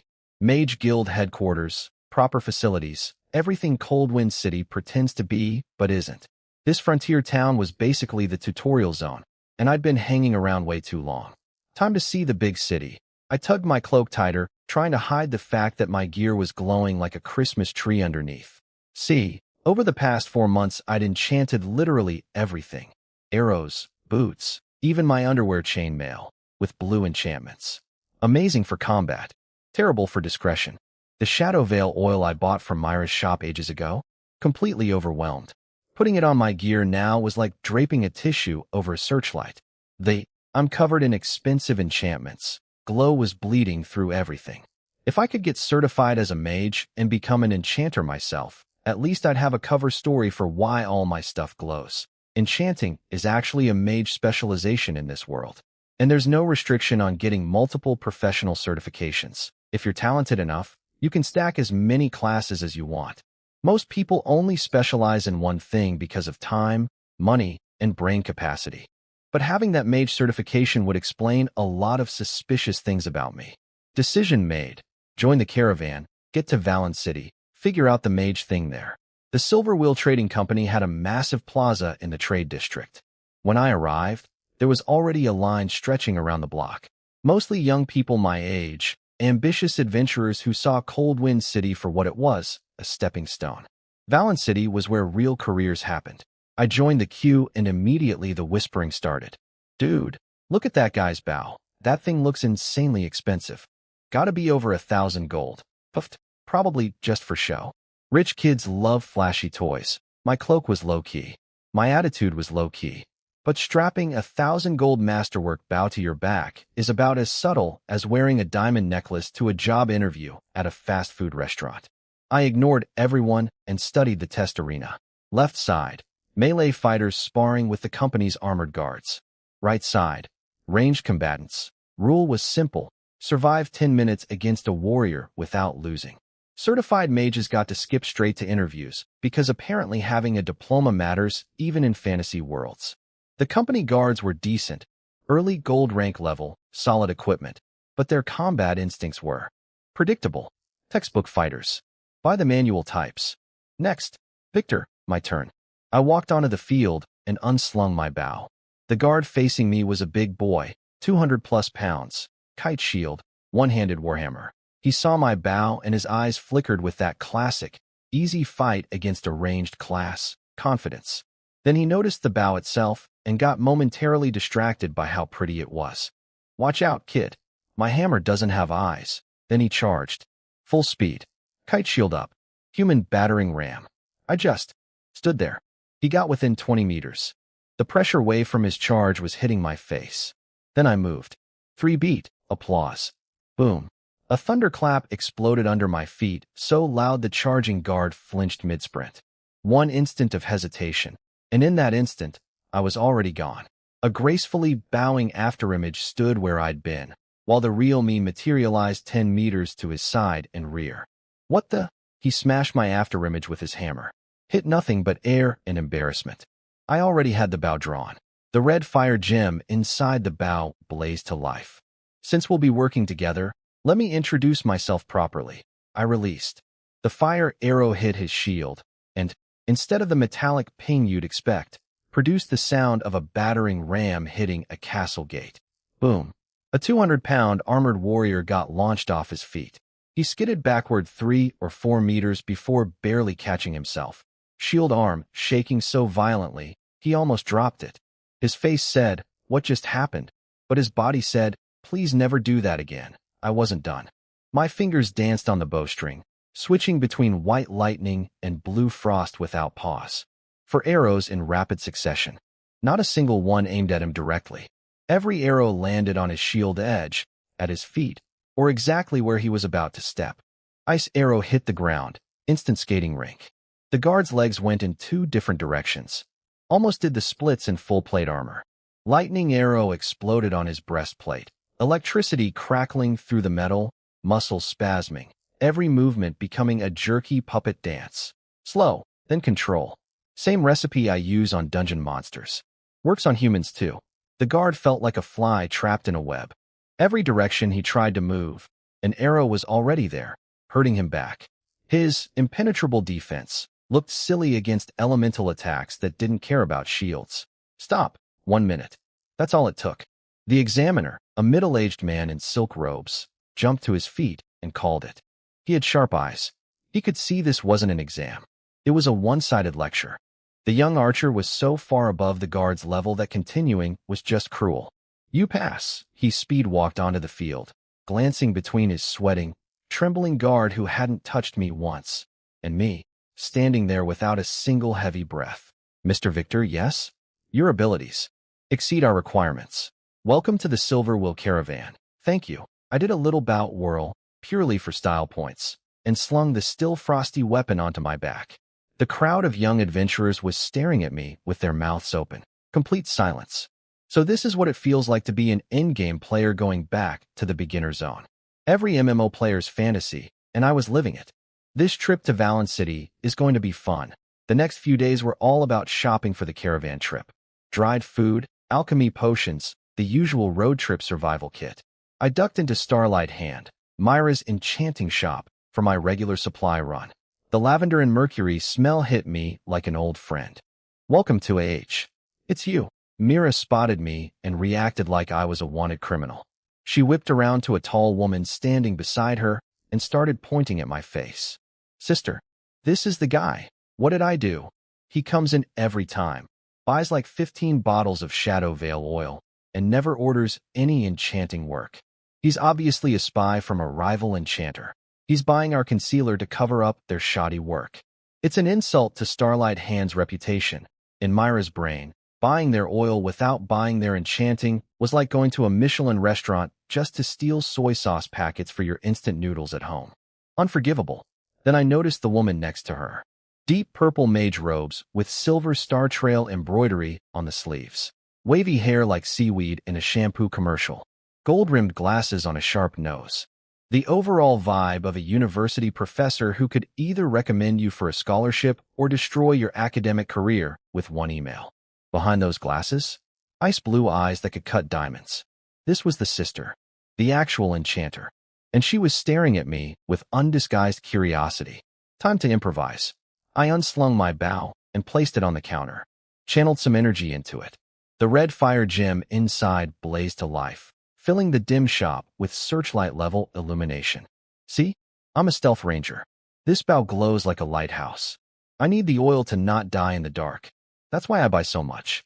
No espionage involved. Myra's mouth formed a perfect, oh, I'm so sorry.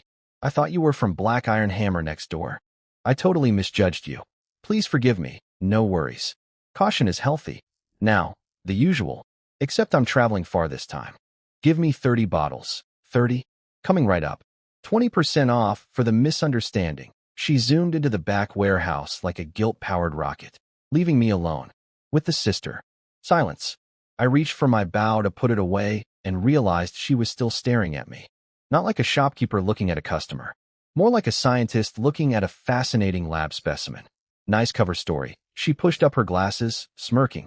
Mira bought it. But did you really think that would fool a certified enchanter? My heart did a little flip. What? Do you mean? Drop the act. Her slender fingers tapped the counter rhythmically. From the moment you walked in. She leaned forward, those ice blue eyes glowing with some kind of mage sight. Your leather armor, boots, bracers, belt, even your arrow quiver. Every single piece of equipment on your body is radiating intense magical energy.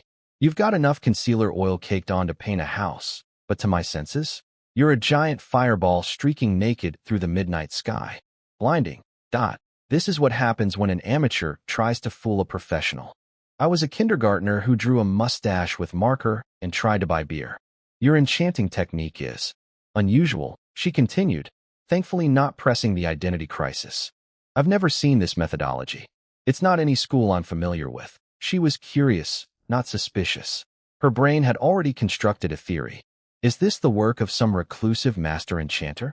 Or did you strip these from an undiscovered ancient ruin? I grabbed the lifeline with both hands. Bit of both? I have. Special supply channels. She gave a light laugh. 3 parts teasing, 7 parts.